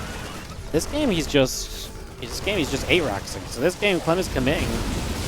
Ultra Cavern, if Ultras get out with kindness, this ends. Like, you can't 8 racks into Ultras. So we are very close to Serral getting an answer, but the next minute or two where these Ultras are still setting up, upgrading, building, etc., still very important, and obviously nothing guaranteed just yet. Banshees fly forward, one goes down. Mistaken move from Clem as we do lose the 4th base that he was trying to build. So he does start the 4th. So same idea as what I was talking about in that last game where Clem He 8-racks, but he's so quick to get the 4th up. He's so ready to just back away into the macro game if he feels he needs to. It's very different from the 8-racks that most other players provide. Serral is looking to jump on that there, as we are going to see the Infestors looking forward to massive fungal, but there's just too many units to really run into that with. The thing is, you force a stim on everything, so just backing away is pretty good damage too. That's going to drain a lot of medevac energy. There's only 3 medevacs here, so these units, if they stim again, are going to be back to half HP straight away. And especially if you combine that with fungals, that starts to get very, very scary. So Serral going to be looking for the chance to capitalize on that if he can, but the tanks are going to do a lot of the zoning. That will keep Clem much safer. Clem didn't have combat shields yet, didn't realize that, but that's probably why some of those Marines are feeling so beaten up already. The lack of 10 HP does go a long way. Cancels the 4th phase again, puts Clem into a bit more of an all-in committed position. He's going to start the 4th phase one more time, so he still, wants to get it up. Yeah, no combat shield is a pretty big issue because it really means that this army is, missing hundreds of health that's meant to really have, and especially against units like fungal, infestors with fungal, lacking HP could be the difference of these Marines dying or surviving. There's one big fungal coming down. We're going to hit another massive fungal into the center. Those Marines are covered in green goop, and Clem is going to be covered in losses after this one, I think, because that was a massive set of fungals. So many Marines going down. We're moments away from upgrades finishing. Now Ling's on the other side going to clean out the siege tanks, so at least most of them. 1 tank remains. Persephone will get that, but Roach Ravager's strong against the Marines that remain as well. Combat shield finishes as Clem has probably already lost too much to keep this attack going. Lost the still no 4th base actually, so I don't know if that got cancelled again or if he just cancelled it himself and decided not to go for it. Yeah, the observers realized it now. He's like, wait, the 4th base isn't there. Yes, it's not there. And now Ultra's out. This game is done, guys. You do not 8-racks into Ultras and survive. This one, I think, is going to be all about Serral as he's going to move on to match point here in the initial best of 7. Remember, he has to win a reset match as well if he wins the best of 7. But, yeah, he's looking good right now as Biles hit that siege tank, knocked that down. He's going to be up 3-2 against Clem. A couple Lings on the counterattack still causing issues against Serral. So good, keeping things going all the way throughout, taxing Clem to every little inch that he can. Another fungal to end the game, and Serral with those massive fungals in the center is absolutely huge. I mean, this was a game a little bit...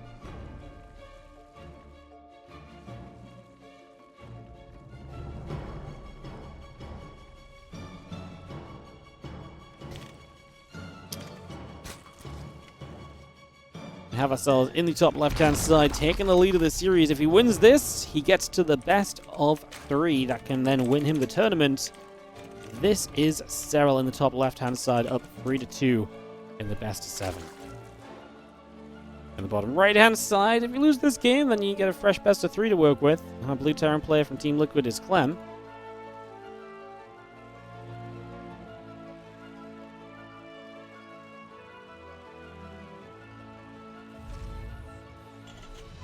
Can he win on Magnatha to keep this initial best of 7 alive?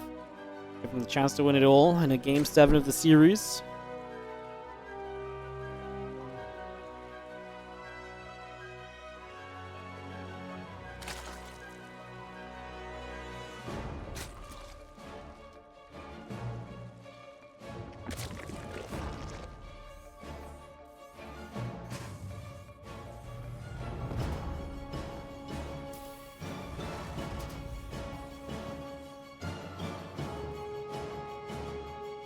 We'll go to the 2 racks. It's the first time all series that Clem is 2 raxed. So he's going to go for the Reapers here early. Mixing up those builds. Not a bad map for it. Gives him a few different ways to open and follow up. It keeps Serral on his toes, right? It keeps Serral in a position where he's figuring out and guessing and deciding what to, what's coming up next as well. Again, Serral's probably aware that multi-racks openings are a thing for Clem. We obviously saw, again, I'm sure Serral watched the series earlier between Raynor and Clem, so I'm sure he will have known that, Clem's kind of bringing this build as one of the ones he's going to go to a couple of times in the series, perhaps.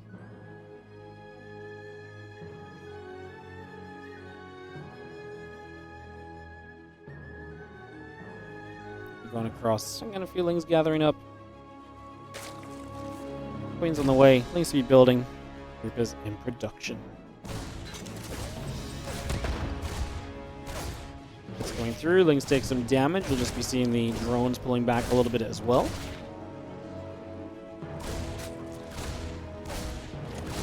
Queen going to pop. Reaper going to take a few shots, and we do have a push back initially. He's just going to turn that away to the other direction. The couple of Reapers are going to gather up.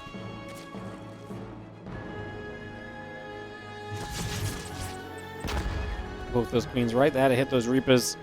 And again, Factory, Reactor coming on through. We see the Link Speed coming about. Queen is on the way.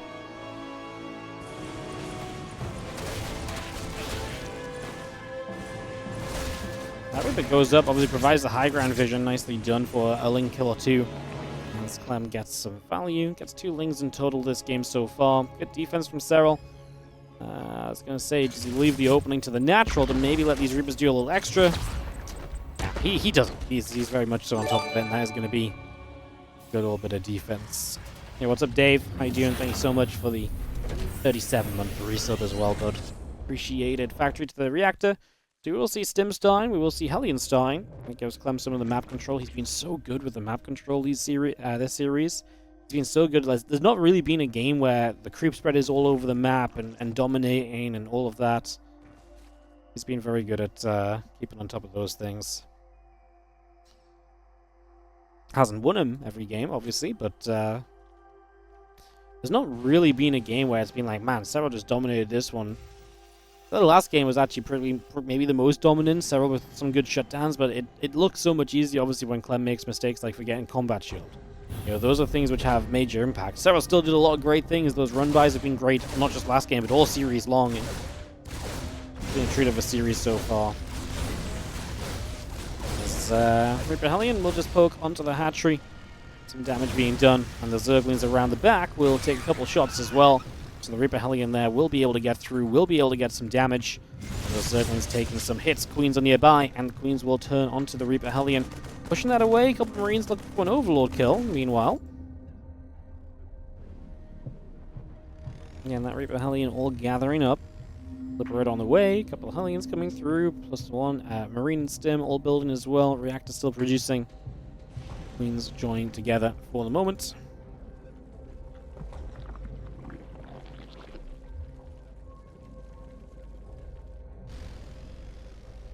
Hellions and the Reapers join up. Just going to see the Queen's going to move over. Reaper Hellion going to take a couple of looks at this and decide we don't really want to do much just yet, so we can step away once more. The Queen's move into position. The Hellion Reaper gathers together. Again, Carapace coming online. A couple of Engineering Bays coming up. Hellions and the Reaper again turned away right there. The Ling's going to get a run-by in as the Starport was trying to land on the Reactor. Wall was open. The Marines are tucked into the corner, which is a saving grace here for Clem, but SCVs will drop, and that's going to be 5, 6 SCVs going down already, so a chunk of work is already dropping here. Good damage done right away for Serral. What a great run by that is. Just finds the Starport, swapping to the Reactor, and absolutely makes the most of it. Liberator position is nice, and gets a few drones as the Spore comes in position to try and deny it. Now the Hellions are making a dive into the natural, and Clem looking for retribution. For his SCV's loss. He's already had 5 drone kills here. He's making up for a lot of the damage taken, to be fair. That Liberator also still extremely healthy. Hits the mineral line again. Going to get a few more drones because Serral is not realizing to pull the drones away soon enough. He actually loses the Queen first, which is the only reason he didn't see drones going down sooner. 7 kills. The Queen in the main base gets the KO to knock that Liberator out. But that is a lot of lost mining time, and it's a lot of workers going down. So Clem catches back up on some of the damage taken. Clem is only a 41 SCV Terran. Third base moving in position, so he does want more than 41 workers. Serral might actually be in trouble there. Link's counterattacking may mean that those Hellions had a chance, I actually think, to run into that mineral line. They back away, respecting the Queens, but I think they could have killed drones, quite frankly, and Clem's still not going to find the opportunity to get close again because the Queens will be better positioned this time over. Those Extractors finishing Infestation Pit coming through. Melee and the Carapace coming up. As you do see the rest of the Lings still coming online, just for now.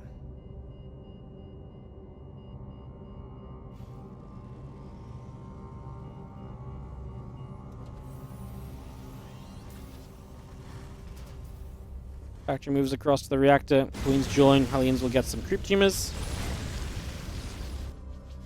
Zerglings coming back across. Melee and the Carapace coming through. The Burrow coming up. 22 Lings in production currently.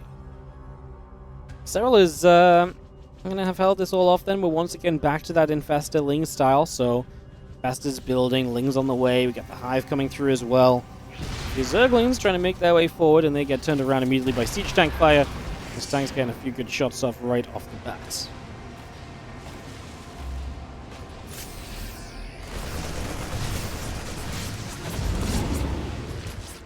Medivacs load, Marines pull back in those, the Queen's coming through.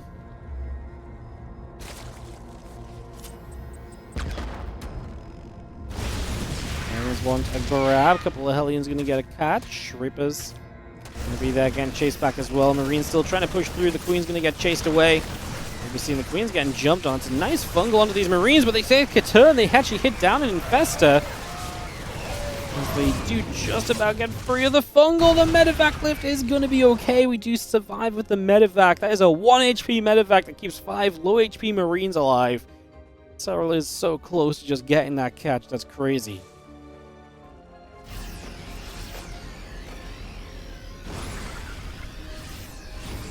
Fire's still gathering. Medevacs overhead. The 2-2 on both sides. I've about to finish. The Infester coming up. There's an Ultra Cavern coming in through. Also, the few Zerglings want to get by onto that mineral line, hitting the SCVs for a couple moments, taking an opportunity to get some damage done. Just a little bit of damage dealt. Now we back away again. 2-2 upgrade still ticking along. Marines on the way. 11 of them coming up right now. Add a Widow Mine onto that at the Medevac's in. Clem pushes up the left-hand side again. Going to go for another little shove here currently. Things run through, Bio going to get jumped on, the SCVs are going to pull across. I mean, the run by is decent, but we're mostly getting rid of Marines, and Clem is still on an okay supply count at this point of time. Still pushing up that left-hand side, and this is kind of I feel like we've seen this a couple times in the series where there's kind of this weak point with this build order where if you just lose a few too many lings, if the counterattack hits but doesn't do enough, it happened with Raynor earlier, actually, when Clem was playing Raynor, where there's just that kind of moment where it's like, oh, yeah, if you try and counterattack but don't get enough out of it, you hit this kind of weird moment when you're just about to invest into Adrenal, Ultras, etc., but none of it's ready, and then you don't have quite enough lings, and the Infestors aren't enough to really kind of carry you through that moment. This +2 carapace, a little bit of an edge, doesn't do enough either. I think this is a scary moment for Serral, and I don't know how he gets out of this, because he kind of needs Ultras, but he doesn't have the money to build Ultras, and the upgrades aren't ready yet either. Fungal's coming down, and I guess that's our answer, really. Get some good Fungals off, but it just isn't happening. Hellions surviving from the early game, so a Hellbatter 2 can come in and be effective as well. And obviously the Widow Mine is going to make it so tough to just run into this as a cluster. It's a good fungal, and chaining fungals right now with Medevacs running out of energy might just be the answer for Serral. Hatchery goes down, Clem lifts up, gets out of there, just gets the 4th base, and a 3-base Zerg is probably not going to be a pretty Zerg. I think Serral may have to face a Game 7 here. Is not going to get it done in this Game 6. At this rate, at least, because Clem is pounding reinforcements across the map. Again, like I say, a 3-base Zerg is not a pretty Zerg, and I do not think Serral's going to be loving where he is at right now.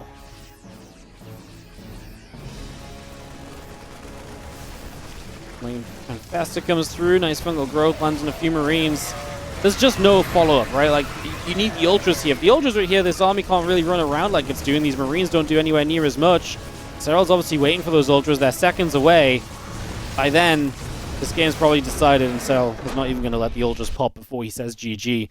And Clem is going to take Game 6 to tie us 3-3 and set us up for thought. But yeah, I mean, getting to Game 7 here, incredible stuff. Like I say, if this guy in the top right wins, it's not the last series of the last game of the day, because if Serral wins this map, we will get a reset best of 3. Because he came from the lower bracket, he must win this best of 7, then the best of 3 reset match. Meanwhile, if Clem in the bottom left-hand corner wins, he wins the tournament. So that is what is on the line here in this Game 7. Intense moment. What's up, Thor is Beer? Thank you for the 12-month resub. Thank you so much, Loki Cobra 1611, 3-month resub on the Prime. Appreciate you guys. Game 7 here between Clem and Serral. Doesn't usually get much better than this. Like I say, we will have games after this if Serral wins, though. So we kind of have to cheer on Serral, right? Surely we have to cheer on the man who is potentially going to give us another best of 3. I like that idea. I'm into it. I'm into it.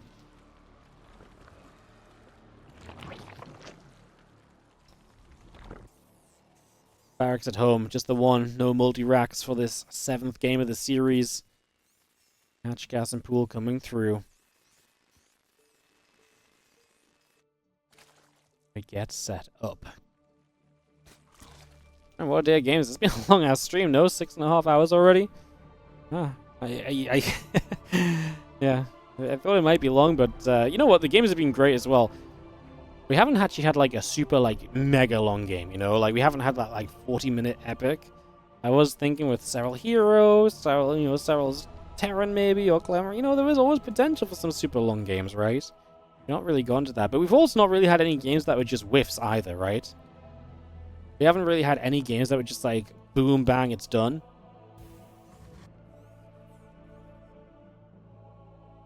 It's been a fun, really fun set of games. Let's see what our final gives us here as the SCV patrolling at the front. Queen's on the way, Link Speed on the way out. Factory building, command center coming through, and we do see the Reaper able to poke the drone over to the right-hand side.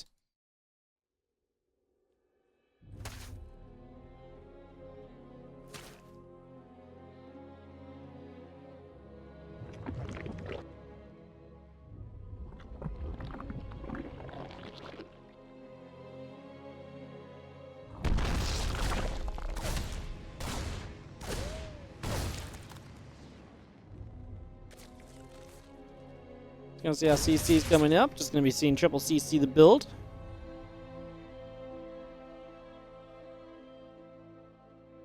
And Link Speed just building up. A couple drones on the way. Maybe hops, a few Zerglings gathering. And starport building. Just gonna see our CC coming up. The orbital coming through.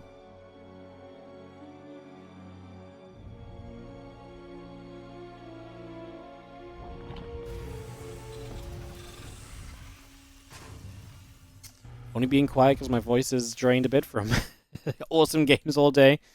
Taking a moment because, yeah, the way these two have been playing, there's been some crazy kind of fire going on. Like, it's just been back and forth, bang, bang, pow, pow.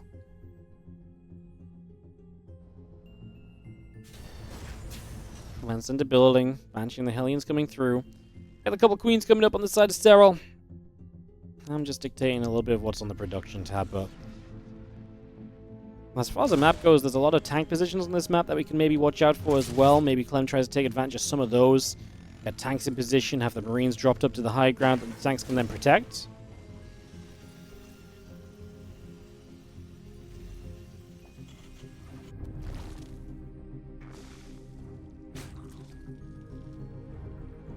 Queens gather, Banshee cloaking coming up, Hellions coming through.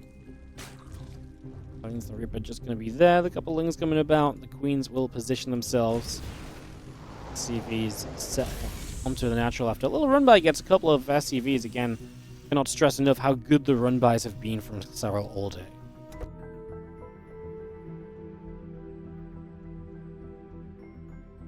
Banshee obviously moves up. We'll see if we can find some damage. More barracks from Clem. No mech all series long. Boo.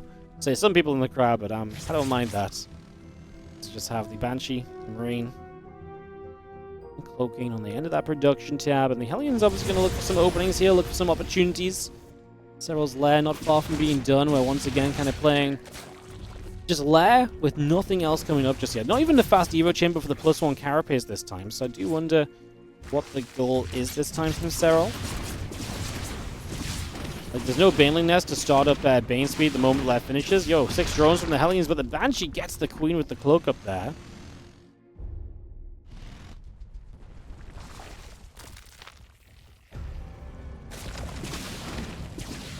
We got another drone. Hellions coming about. Just going to be seeing the Overseers in production. What are we doing off this last, Serral? Extractor's coming down now. Don't love losing those drones. Hydra Den. Ooh! How spicy. A Hydra Den off the fast-ish. Not even like a super fast lair, but just off of nothing else. Double Evo chamber comes along. Queens are going to turn and fight. Ling's going to look to try and get a wraparound on the Hellions. Banshees will shoot. Queen will go down. That's a nice catch. We are going to get rid of the Hellions Banshee. Obviously, we cancelled and rebuilt this base once already. Can the Banshees force a second cancel? I imagine Queen show up to get this low HP Banshee sooner rather than later. There's an Overseer as well, so I think this hatchery should be okay. I can't imagine Clem's going to want to risk it. Loses one Banshee. He did risk it. He lost a Banshee for it.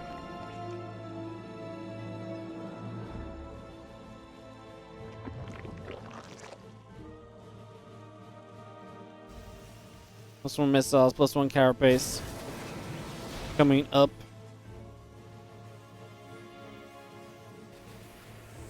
The station pit is on its way, so we see where this is going. Missile upgrades. Probably just what, Ling Lurker and then a late Baneling Nest. Cool way to play game 7. How it's Serral in a must-win game. Trying to do something.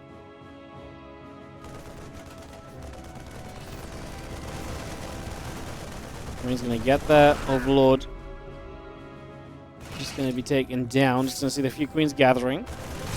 And these Marines push through those queens. I don't think so is the answer. I think there's too many queens. The Hydras show up as well.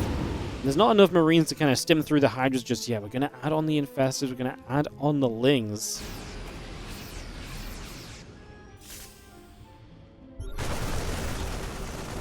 Marine stim. Coming through. A couple of creep teamers going down.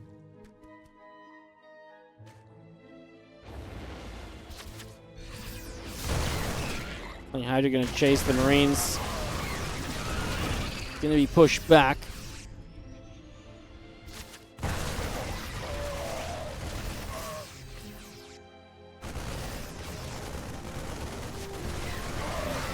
Marines stemming through the Hydras. It's going to be pushed away. Oh, what a fungal though! That fungal was perfectly placed. He preemptively put that fungal exactly where the Marines were going to run to. They ran right into it. Marines fighting. Wouldn't mind going off. It's going to be seeing the Lings, the Hydras coming over. Queens setting up as well. The 2-2 upgrades. The Marines still gathering. Wouldn't mind coming across as well. But that was a massive shutdown from Serral. That's going to really push things a little bit in his favor. Marines step up. A couple of crew teamers being picked away out.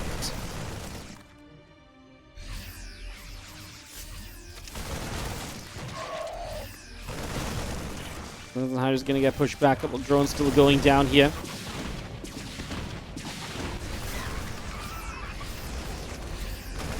He's just going to gather a few more Lings going down. We still see the 2-2 upgrades and the again, Lurker Den coming up, I think, is the main thing for me. If we can get to Lurkers, this game really stabilizes a lot for Serral. Runs across here, is going to get underneath that Banshee. It runs in time.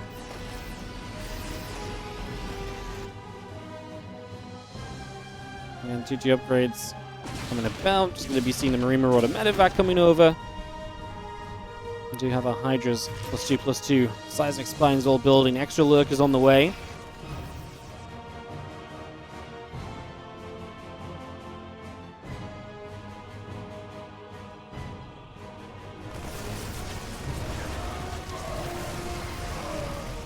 Hydras stepping up. A couple of Infestors coming about. Well, Hydra's going to step there. Going to be seeing the damage being done. The Lurker's there. It's another nice fungal, and you're caught in Lurker range. Another fungal as well. The fungals are chaining right now from Serral, and he is pushing this back. 2-2 upgrades still coming around. We are going to see Seismic Spines coming through still. Like I say, that's going to give the Lurkers even more range and more defense. I don't think Clem's going to break through. Now, he's a 4-base Terran. He's in no rush to kind of break through either. But it does mean that Serral is holding into the composition that he's been aiming for throughout this game.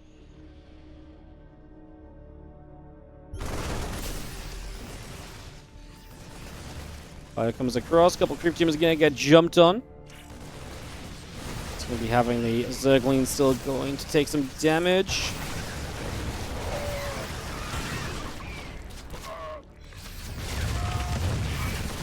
I'm just going to be there to fight back against the Bio again. Can the Lurkers help enough? The Lurkers not really helping on the left side, but they're helping against the reinforcing units that are arriving. And that extra bit of range is a massive factor. Hydra's going to still be there. Bio getting pushed back the other direction. 8 more Hydras coming up. Add in some Lings. Serral is continuing to just survive now. The Ghosts are coming in from Clem, so he is prepping for this next stage of the game. Getting to the Ghosts and getting to the point where you get. I mean, at this point with Lurkers out, you probably do just need Ghosts to really fight them. Fun stuff from Serral, just again bypassing the Banelings all the way through to just Ling Lurker. A lot of close moments, but that's what the Fungals have been for, to help out. And man, he's had some great Fungals as well.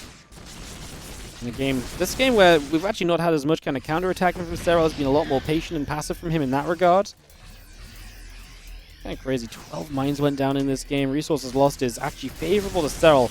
And that's really the Fungals. The Fungals are making this so you can actually trade efficiently compared to the usual TVZ, which is that the Terran trades efficiently every single time. Oh, Hydra's are going to surge forwards as we see the opportunity. A Fungal comes down, and again, those Marines are going to get caught. So many Lurkers chasing, but honestly, the Hydra's right now looking good. Lurker shots, Ghost's going to snipe. Lurker's still taking damage. Circling's taking a few more shots. We will chase in. Hydras, Lings, Infestors coming up. Continue to push through for the moment. The Medevac's pulling back. Couple of depots taking damage. Just going to be seeing the depots going down. And this position now from Serral's looking scary because Clem's got a base up in the skies. And this Game 7 might be just getting a little bit out of reach. Can Serral keep advancing these Lurkers, or is it a bit risky now with the Ghost coming out? It's a good question, right? Can we actually hold this position? You could have an Infestor showing up, but like I say, Ghosts do change us. I think more importantly, the Liberators are coming, and that's going to help to really hold defensively. Serral catches Clem again. It's a massive set of Lurker shots into those units that were fungled. Clem losing once more. The efficiency that Serral is finding with this army is unreal for this matchup. It just doesn't happen like this. And he is just finding great fungals. Great Lurker positions, and this time he hits the Fungal just to cancel up a couple snipes. We're going to eat a Wooden Mine shot moving through, but Serral is obviously feeling eager to claim Game 7 and to reset this series to a best of 3, it seems. Lurkers will get after the depots. Lurkers on the bottom side going to go after the planetary mineral line. 3-3 upgrades continuing to produce from Clem, so he's at least going to get to 3-3, but I'm not sure it matters, man. These Fungals have been so good. The Hydras dart through. We're going to get rid of that Liberator. The Lurkers are seemingly untouchable right now.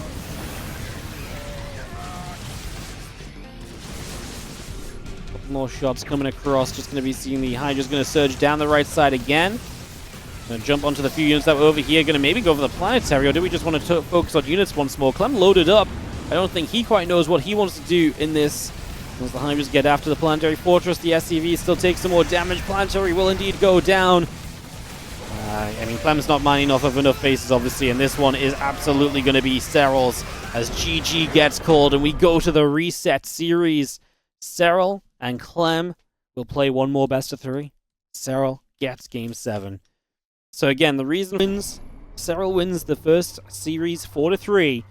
We now reset into a best of 3, and now anyone who wins the best of 3 wins. It's as simple as that. It's as simple as that. In the bottom left-hand side, our blue Zerg player is Serral.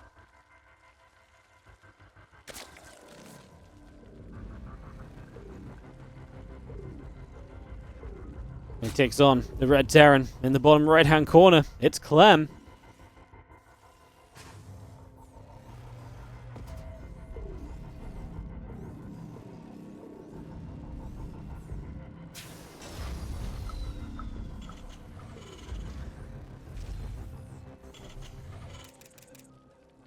All right, so we reset into this final best of 3.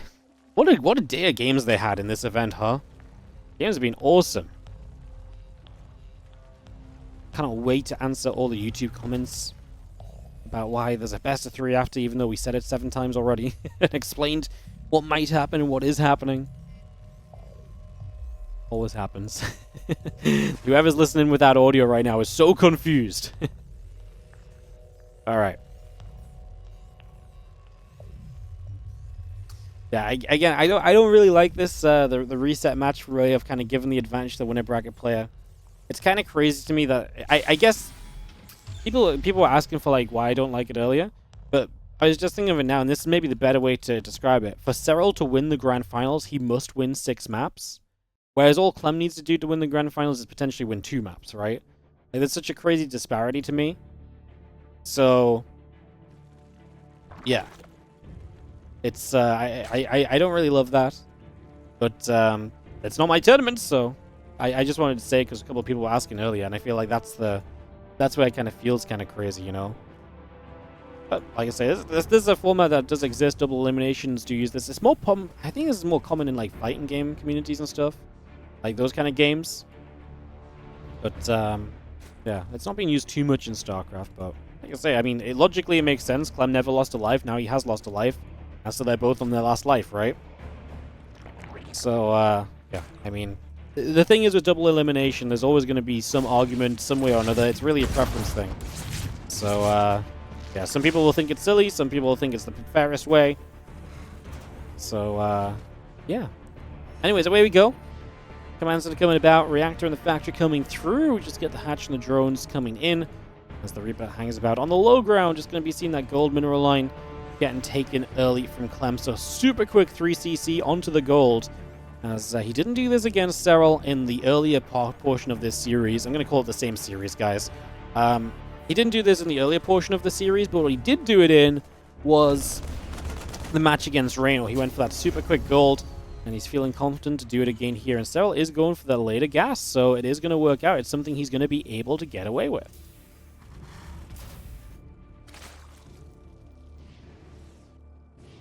Drone just going to sit there. A couple of queens.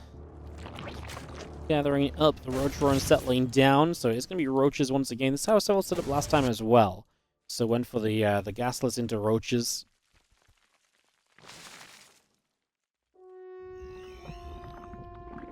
Aliens join up, starport coming through. We got the command center going about as well.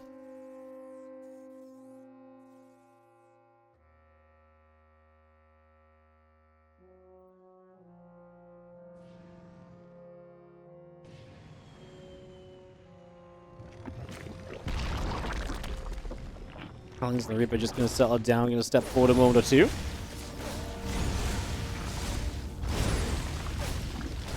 And the Hellions is going to shoot, and we're going to see the Queen stepping forward there. So Queen steps up. She's going to be seeing the Banshee coming in. Reaper and the Hellions will take a few more shots.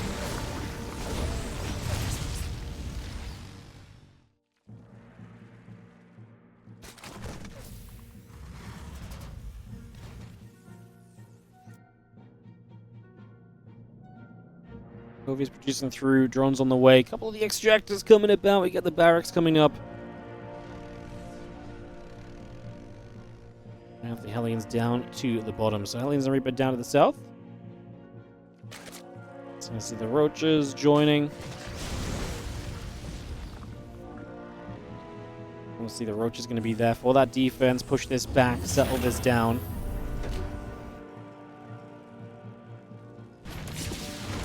Going to get picked up. She's going to be able to grab that as the Banshee able to get a grab. The Hellions are going to look to run through there. The Reaper coming over as well.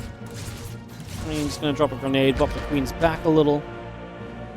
As, yeah, the engineering bay is on the way up, so Clem just going to continue into that full bio play. Serral hitting the lair here very shortly.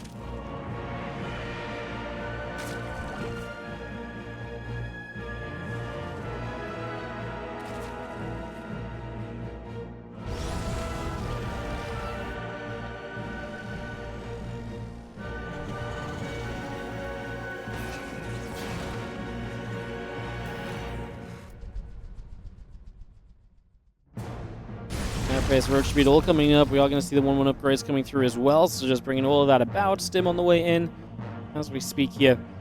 And we'll see if these Banshees can get through for anything. So far, no success, and well, a couple of shots on the Queens until the Overseer shows up. Clem positions them nicely to get away without trouble. Hellions trying to run by. Roaches are going to be right there. Hellions get through. A couple of drones begin to go down.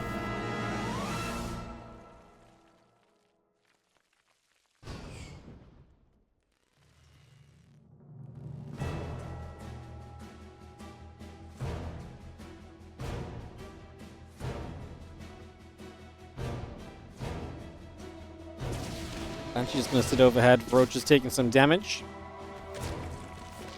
So we'll be seeing the Niners network going down on the front. So just going to get that going. Banshee back over into the center. Roach is getting pushed away.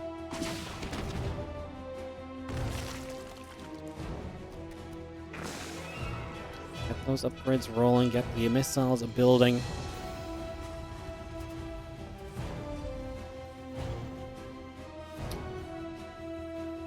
Clem just sets up on his gold, and we'll set the tanks here. 5 racks currently. He is going to go 4th base before extra barracks, so we've seen him kind of going 8 racks into that 4th a few times already today. It's not going to be the case this time around. Instead, we'd rather take the command center early, and I think in general Clem's happy to play a long game on this map. If this goes split, I think he's pretty okay about it. We've obviously seen very active games that have gone late, but we've not seen like a super late kind of drawn out game. Serral obviously doesn't really care about that. He's going to throw the Nidus down in the Nidus corner. This was a corner of the map that the Nidus networks were always very cheeky to get into. So the Nidus network comes down. Clem it's going to get messy. He has to cancel the 4th base. He was not there in time to deny this Nidus. He is going to target it down and just kill the roaches that arrive, which is not going to be too many in comparison to what it could have been. So I like the fact he continued to target down that depot. Oh, sorry, the Nidus. The roaches running into the natural will do damage as well, as Clem is going to get rid of these roaches in the main. Do we get enough up? Like I say, we are dealing with the roaches in the natural as we speak there. The Ravagers, Clem stimming through, dodging over to the sides. And I feel like these Marines are doing better than Serral would like them to be doing. Gonna get tank sieged up, and now the reinforced Marines that they've dealt with the roaches on the natural. Queen's transfusing to try and bring units back up to HP. Not happening. Nidus goes down. Second Nidus in trouble. And that is going to be a cleanup. Medevac Marine on the way through, as we see extra roaches coming about. +2 attack upgrade building. Honestly, not a bad cleanup from Clem. Resources loss is going to be heavily in Clem's favor already. 3.6 to 5k. It's a bit different to what we've been seeing all day long, because we have seen Clem just in general kind of has been not trading as well as Serral, which is kind of wild for ZvT, but the way that Serral's been playing has been very efficient. Obviously, Serral now going to use these Nidus to reposition. Clem sends a few units across the map to cause some trouble. Force a couple of units to be over here to deal with this. Serral does deny the gold base mining for a little bit of time, but Clem is on his way over to deal with this. One tank sieged up, corrosive vials drop straight to it. Marines will stem forward, looking after the Roach Ravager. Queen's going to be on that high ground. A couple more vials coming on through. 2-2 upgrades coming up. And yeah, Overlords and everything else coming by as well. Marines are going to stem in over on the left-hand side, going to go after the gold base. Going to try and grab that straight away. Hatchery is going to fall. The Roach is still going to be right there. The Queen stepping through too. I mean, this is a major push from Clem, and right now he's just trading with the Roaches. These Roaches are just not in good enough numbers to actually compete with these Marines. With the units on the right side, they might be. The units on the right side couldn't catch up, and now we drop across into the natural, and you can see where the problems are going to continue to come around, as Serral has to run all over the place to try and play catch-up with Clem's army. And meanwhile, Clem, rebuilding that 4th base he had to cancel earlier, and recovering very nicely from the initial attempts of Nidus aggression that Serral threw his way. So we really do start to recover here. The Roach Ravager coming back over. Marines going to unload. There's the rest of Clem's army in the center already. Equal army supply when you're playing against Roaches, and there's no magical kind of units in this either from Serral. Like, it's Roach Ravager, there's no Infestors, there's nothing that's going to be like, here we are, this is going to be how I win this out of nowhere. Equal supply in this scenario is pretty grim, to say the least, as Clem presses on forward. He's very soon going to have +2 attack, which is going to make it even more favorable for him in these Roach fights. This gold base is, first of all, out of position. Oh, it's too far right, I think. It's going to get cancelled any which way, so it doesn't really matter. Some more Marines moving around. We do see the medevac still overhead. Roach Ravager army.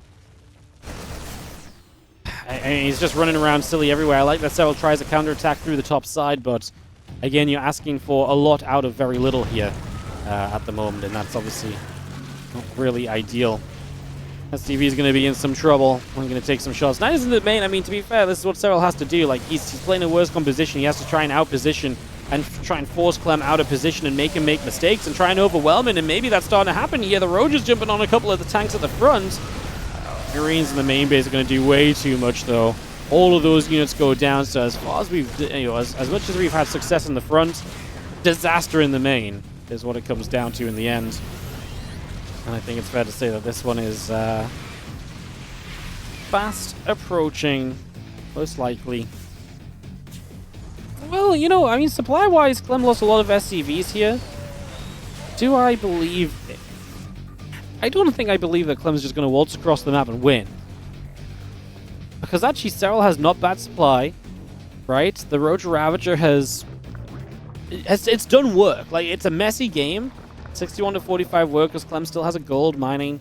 Serral does not have that. He has a 4-base Zerg, though, moving to a 5th in the top left.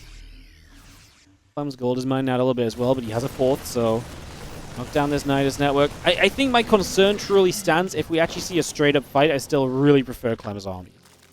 I mean, we add on some infestors now as Serral, and I think that's one of the best things he could have done, because something just to accompany this Roach Ravager feels necessary. There's surely just no way we can make this work out as just you know what I mean? There's no way I think we make this work out as just Roaches and Ravagers. Or there's much less chance that you've got to do so much with the Roach Ravager to make it work, whereas the Infestors maybe just give you a chance otherwise, as the Roach is counterattacking again. And that's why Serral keeps running around the map like this. And obviously a few Marauders coming in now are going to do good work against Roaches as well. Clem is going to have a lot of units on this bottom side, looking to press forwards. The first Infestors are out and are looking for their first opening fungals. So Clem sees it. He dodges back with the major group of Marines. This hatch is in trouble, so there goes one base for Serral almost definitely. He pulls the drones. He knows he can't fight this. Few Marines target fire down the Infestors. 2 out of 3 go down. There's a couple, sorry, there's actually must have been 4 because there's 2 in the back still. They do stay alive and pull back for the moment as Clem pushes through. Now army supply swinging into Clem's favor. Runs up into a fungal though, and that's exactly what Serral needs. That's the benefit of having built those Infestors, to try and give you the opportunity and try and give you the chance. Clem steps up to this high ground. Bio still coming across the map. Another fungal going down. Roach Ravager in trouble. Bio still stimming on through. A lot of these units are arriving low on HP because they must have stimmed a lot or something across the other side, gotten caught in some battles. Clem up about 20 army supply. Obviously has to rally across the other side though, so it's taken a lot for him to get over here and to win this out. But he might just be doing it. Those tanks in the background are doing so much work as they are putting so much damage onto those Roaches. Serral is going to call GG and Clem is going to take game 1 of this final map. Final series. Better at that point, just in terms of like the bases he still had set up, but also I think just the fact that at that point as well, Serral's only building pure Roaches into Marine Marauder tank. And he has no way to get, like, he can't kill the tanks in the back as well, so he's just, I think he just knows it's going too wrong.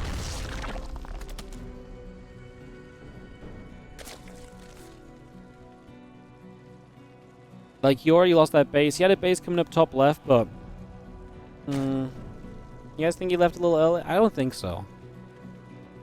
Let me take the quick rewind. Let me have a look. Let me have a peek.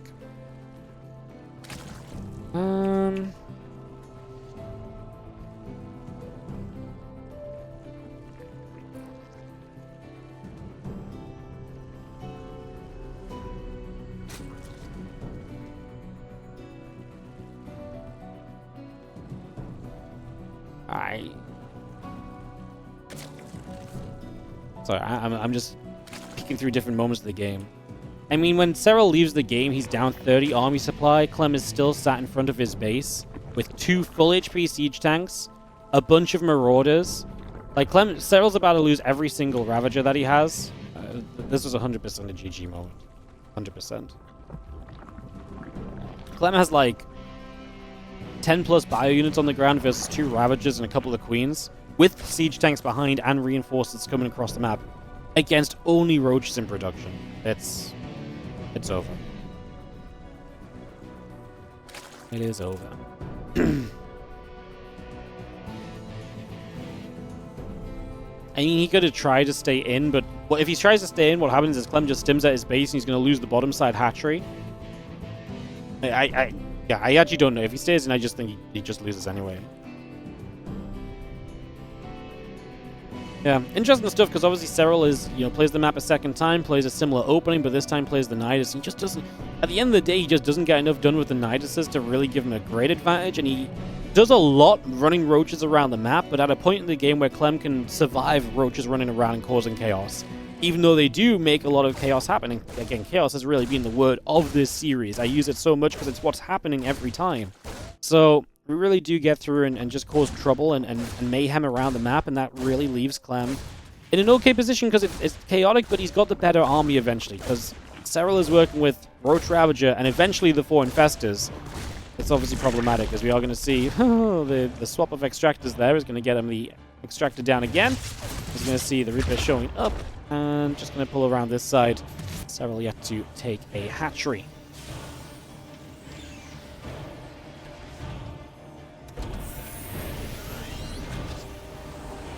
Actually swaps over to the reactor. Barrack's going to move it down for a second or two here on Sandworm. Interesting maps. Golden Wall into Sandworm. I mean, I guess you play a best of 3, you get a bunch of vetoes each, right? 3 vetoes each. I guess it makes sense. Like, you take away the ones you know are very good. Sandworm and Golden Wall. Like, kind of probably in the middle of the veto process, I think. I don't think anyone's looking at these maps and saying, yep, that's definitely super good for that race. I'm getting rid of it. And I don't think either of them are so uncomfortable on these maps they don't want to play them either. So, not surprising they kind of come out in kind of the best of 3 portion, I guess. Sandworm has been a big 8 racks map in the past, so that's definitely been a factor. We saw Clem 8 racks in this map earlier. He did lose this map early, remember, Clem.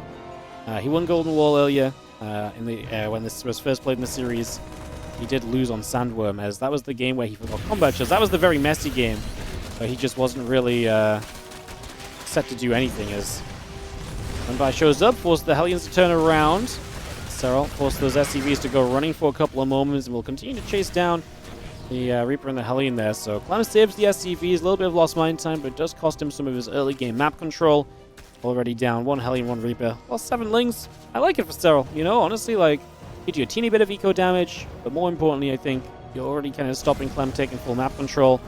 Good job from Clem to get this Hellion away. Serral knows as well, time to disengage. New Hellions are due to arrive any second now. As you just see Tech Lab coming about. Cloak coming up. Lings on the way through.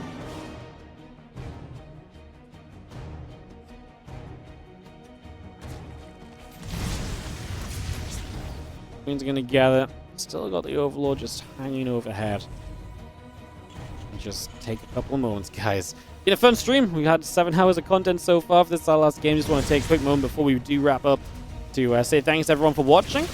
And yeah, it's been a lot of fun. Great viewership compared to what I expected. I thought we'd have like 200 or 300 viewers today, so sitting at 1,000-ish is incredible. So thank you so much. As Serral just hit in for 6 SCVs of damage. Another nice run by, man. All series long, Serral's run-bys have been so freaking good. Colleen's trying to run by, looking to get into a mineral line. Will not be allowed, as Clem does not find any counter damage, and Serral makes a pretty good defensive play for himself so far, putting himself into a good position to begin with here. Not a bad starting point for now.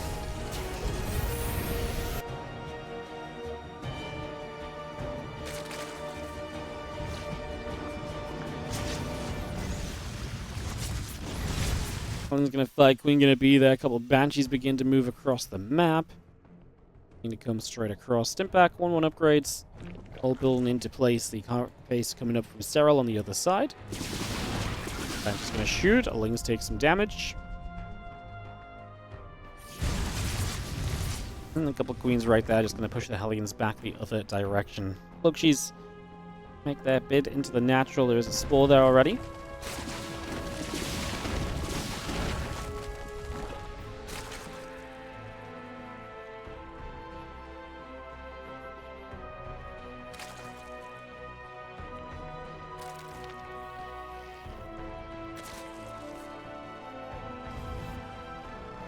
And melee upgrades all building through. We get ourselves the infestation bit coming up. A couple of Marines going to go in after the Overlord. As we see, drones going down. So Clem does get some value back, gets a bit of damage back to the other side. It's equal work account now, as Serral, throughout this series, I feel like has never been kind of getting to super crazy work accounts super quickly. That might just be how this kind of Ling Infester style works, where you can't get away with building too many workers too soon. You have to always make sure you've got enough Lings on the map. Because there's not been any games where Serral has been super quick to 80 drones or anything, right?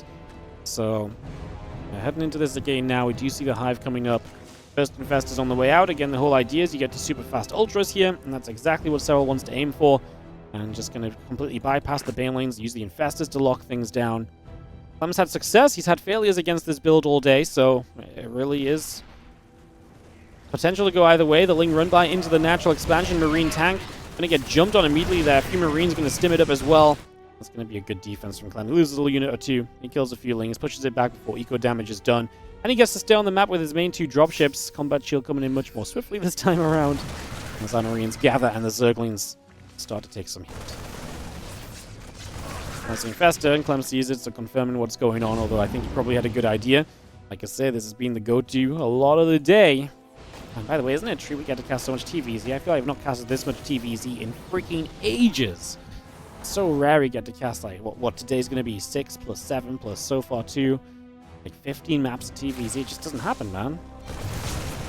Crazy. Love it. All right, a couple of fungals to drop down. The Lings want to try and get toward that Marine Medevac force. A couple of Infestors coming about. More Lings on the way. Plus 2 Carapaces coming through. Spore Crawler going to fire. And that Banshee or 2 is going to take some damage as well. Hatchery will take a few more shots. Final Claws, Combat Shield, all coming up. Plus 2 coming into play. Adrenal Glands coming around. There's the Ultralisk Cavern. Starts up as well. A couple of barracks building up. I see 3 racks on the way through. He's pushing the right side again. Keeping those Hellions alive more from the Hellbats gives you a few moments. This is where it gets scary for Serral, I think. And I think this is where Serral has to be very careful that he doesn't lose too many Lings countering without success. Because this is just the moment where you're on your way to those Ultras, but you're not there yet. The Adrenal Glands is being invested into, but it's not here yet. With those few Hellbats just able to kind of soften up some Zerglings as well, it can go very nicely. Siege Tank in a good position too from Clem, utilizing that well. He is moving in toward Widow Mines. Otherwise, the fungal growth comes across, lands on a few Marines. Here come the Lings from every which angle, and that's probably just a lift and leave with the Medevacs. I don't think you stick around there. Top side of the map though, 5th hatchery going down. That's actually the 4th base, but or the 5th, because it's going to be the 5th base if we retake it at this point. The right side becomes the 4th. And Serral goes down a base to the drop up on that side. Supply blocked as well. Down in workers. It does feel like the setup's looking good for Clem, but we're also very close to Serral reaching what he wants to be at in this game, which is with the Ultras, the Infestors, and the Lings all out. And that's going to be where we see a little bit of a power spike from Serral, and also a little bit of a chance to grab himself and kind of reconfigure. Because it's going to be at that stage where we're going to be able to say, right, well, I've got what I need. You're going to need the right response against me. So Clem, you have to stop and start building some ghosts. Start building some liberators. That's what, Serral is basically suggesting to Clem right now. And that should give Serral a little bit of kind of time himself to recover and reset. Gonna want to step through. Overseers are going to be there. A few Lings are going to get in toward a few rocks as we do have the Lings continue to move about. A couple of Widow Mines going off and some Zerglings retargeting onto the Infestor. Love that. That's a guaranteed KO. As the Lings are going to start darting on through. Got to be careful of those Infestors. The Banshee is going to get one. Good fungal growth. Kills the Banshee before it's more of a problem, but we do get one Infestor still. Lings for the wraparound onto the bio. Not quite going to find it. Marine Marauder, Medevac still building. They actually get this hatchery on the right side. Oh my goodness. Serral just became a 3-base Zerg. He's trying to get the gold up.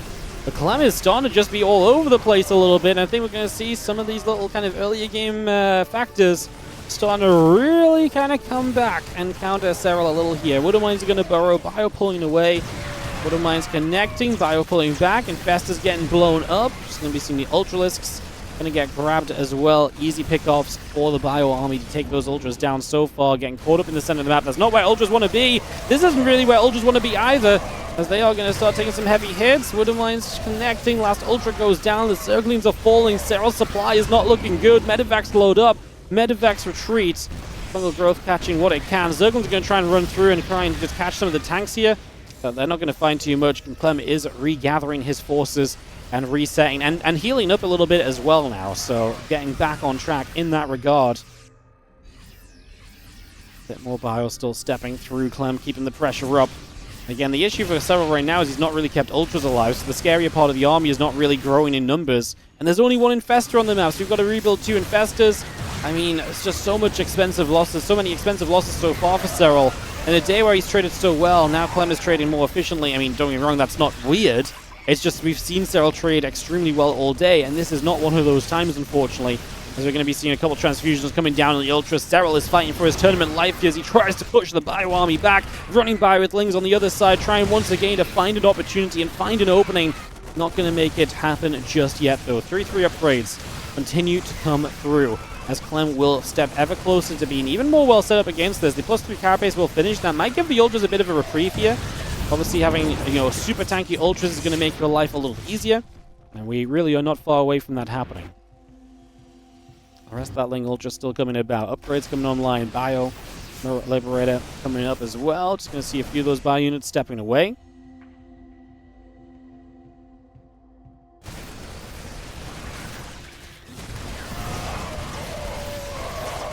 Nice Fungal, gonna grab a few of those bio units, a few of those medevacs. Gonna try and get back. Nice Fungal locking some units down, giving Serral maybe a little bit of trade value that he needed. But the mines don't do too badly. The Ultras being big old tanky boys for the rest of the army there. I'm afraid, man, because we are getting to the point of Ghosts. We're getting to the point of Liberators. This is where Clem should look better than ever before in this match. And it already feels like he's been doing very well. So you have the tech on, and it really feels like you've got an issue here as Serral. Bio loading up, Bio pulling away. A couple Queens getting busy. The Lings are going to get active onto those Marauders too. Dropping into the main. Lings have to turn and run. Unless going to see the Ultra Cavern immediately in trouble as well. Spawning pool next to fall.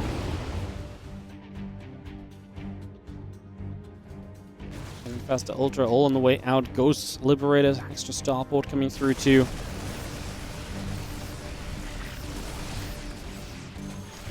But the Liberator sets up. We are going to be seeing that starting to ping through the Ultras, so Ultras taking some hits. The Bio pulling back. Another set of Widow Mines doing their thing. Serral's now down 50 supply, but that's a massive Fungal topside.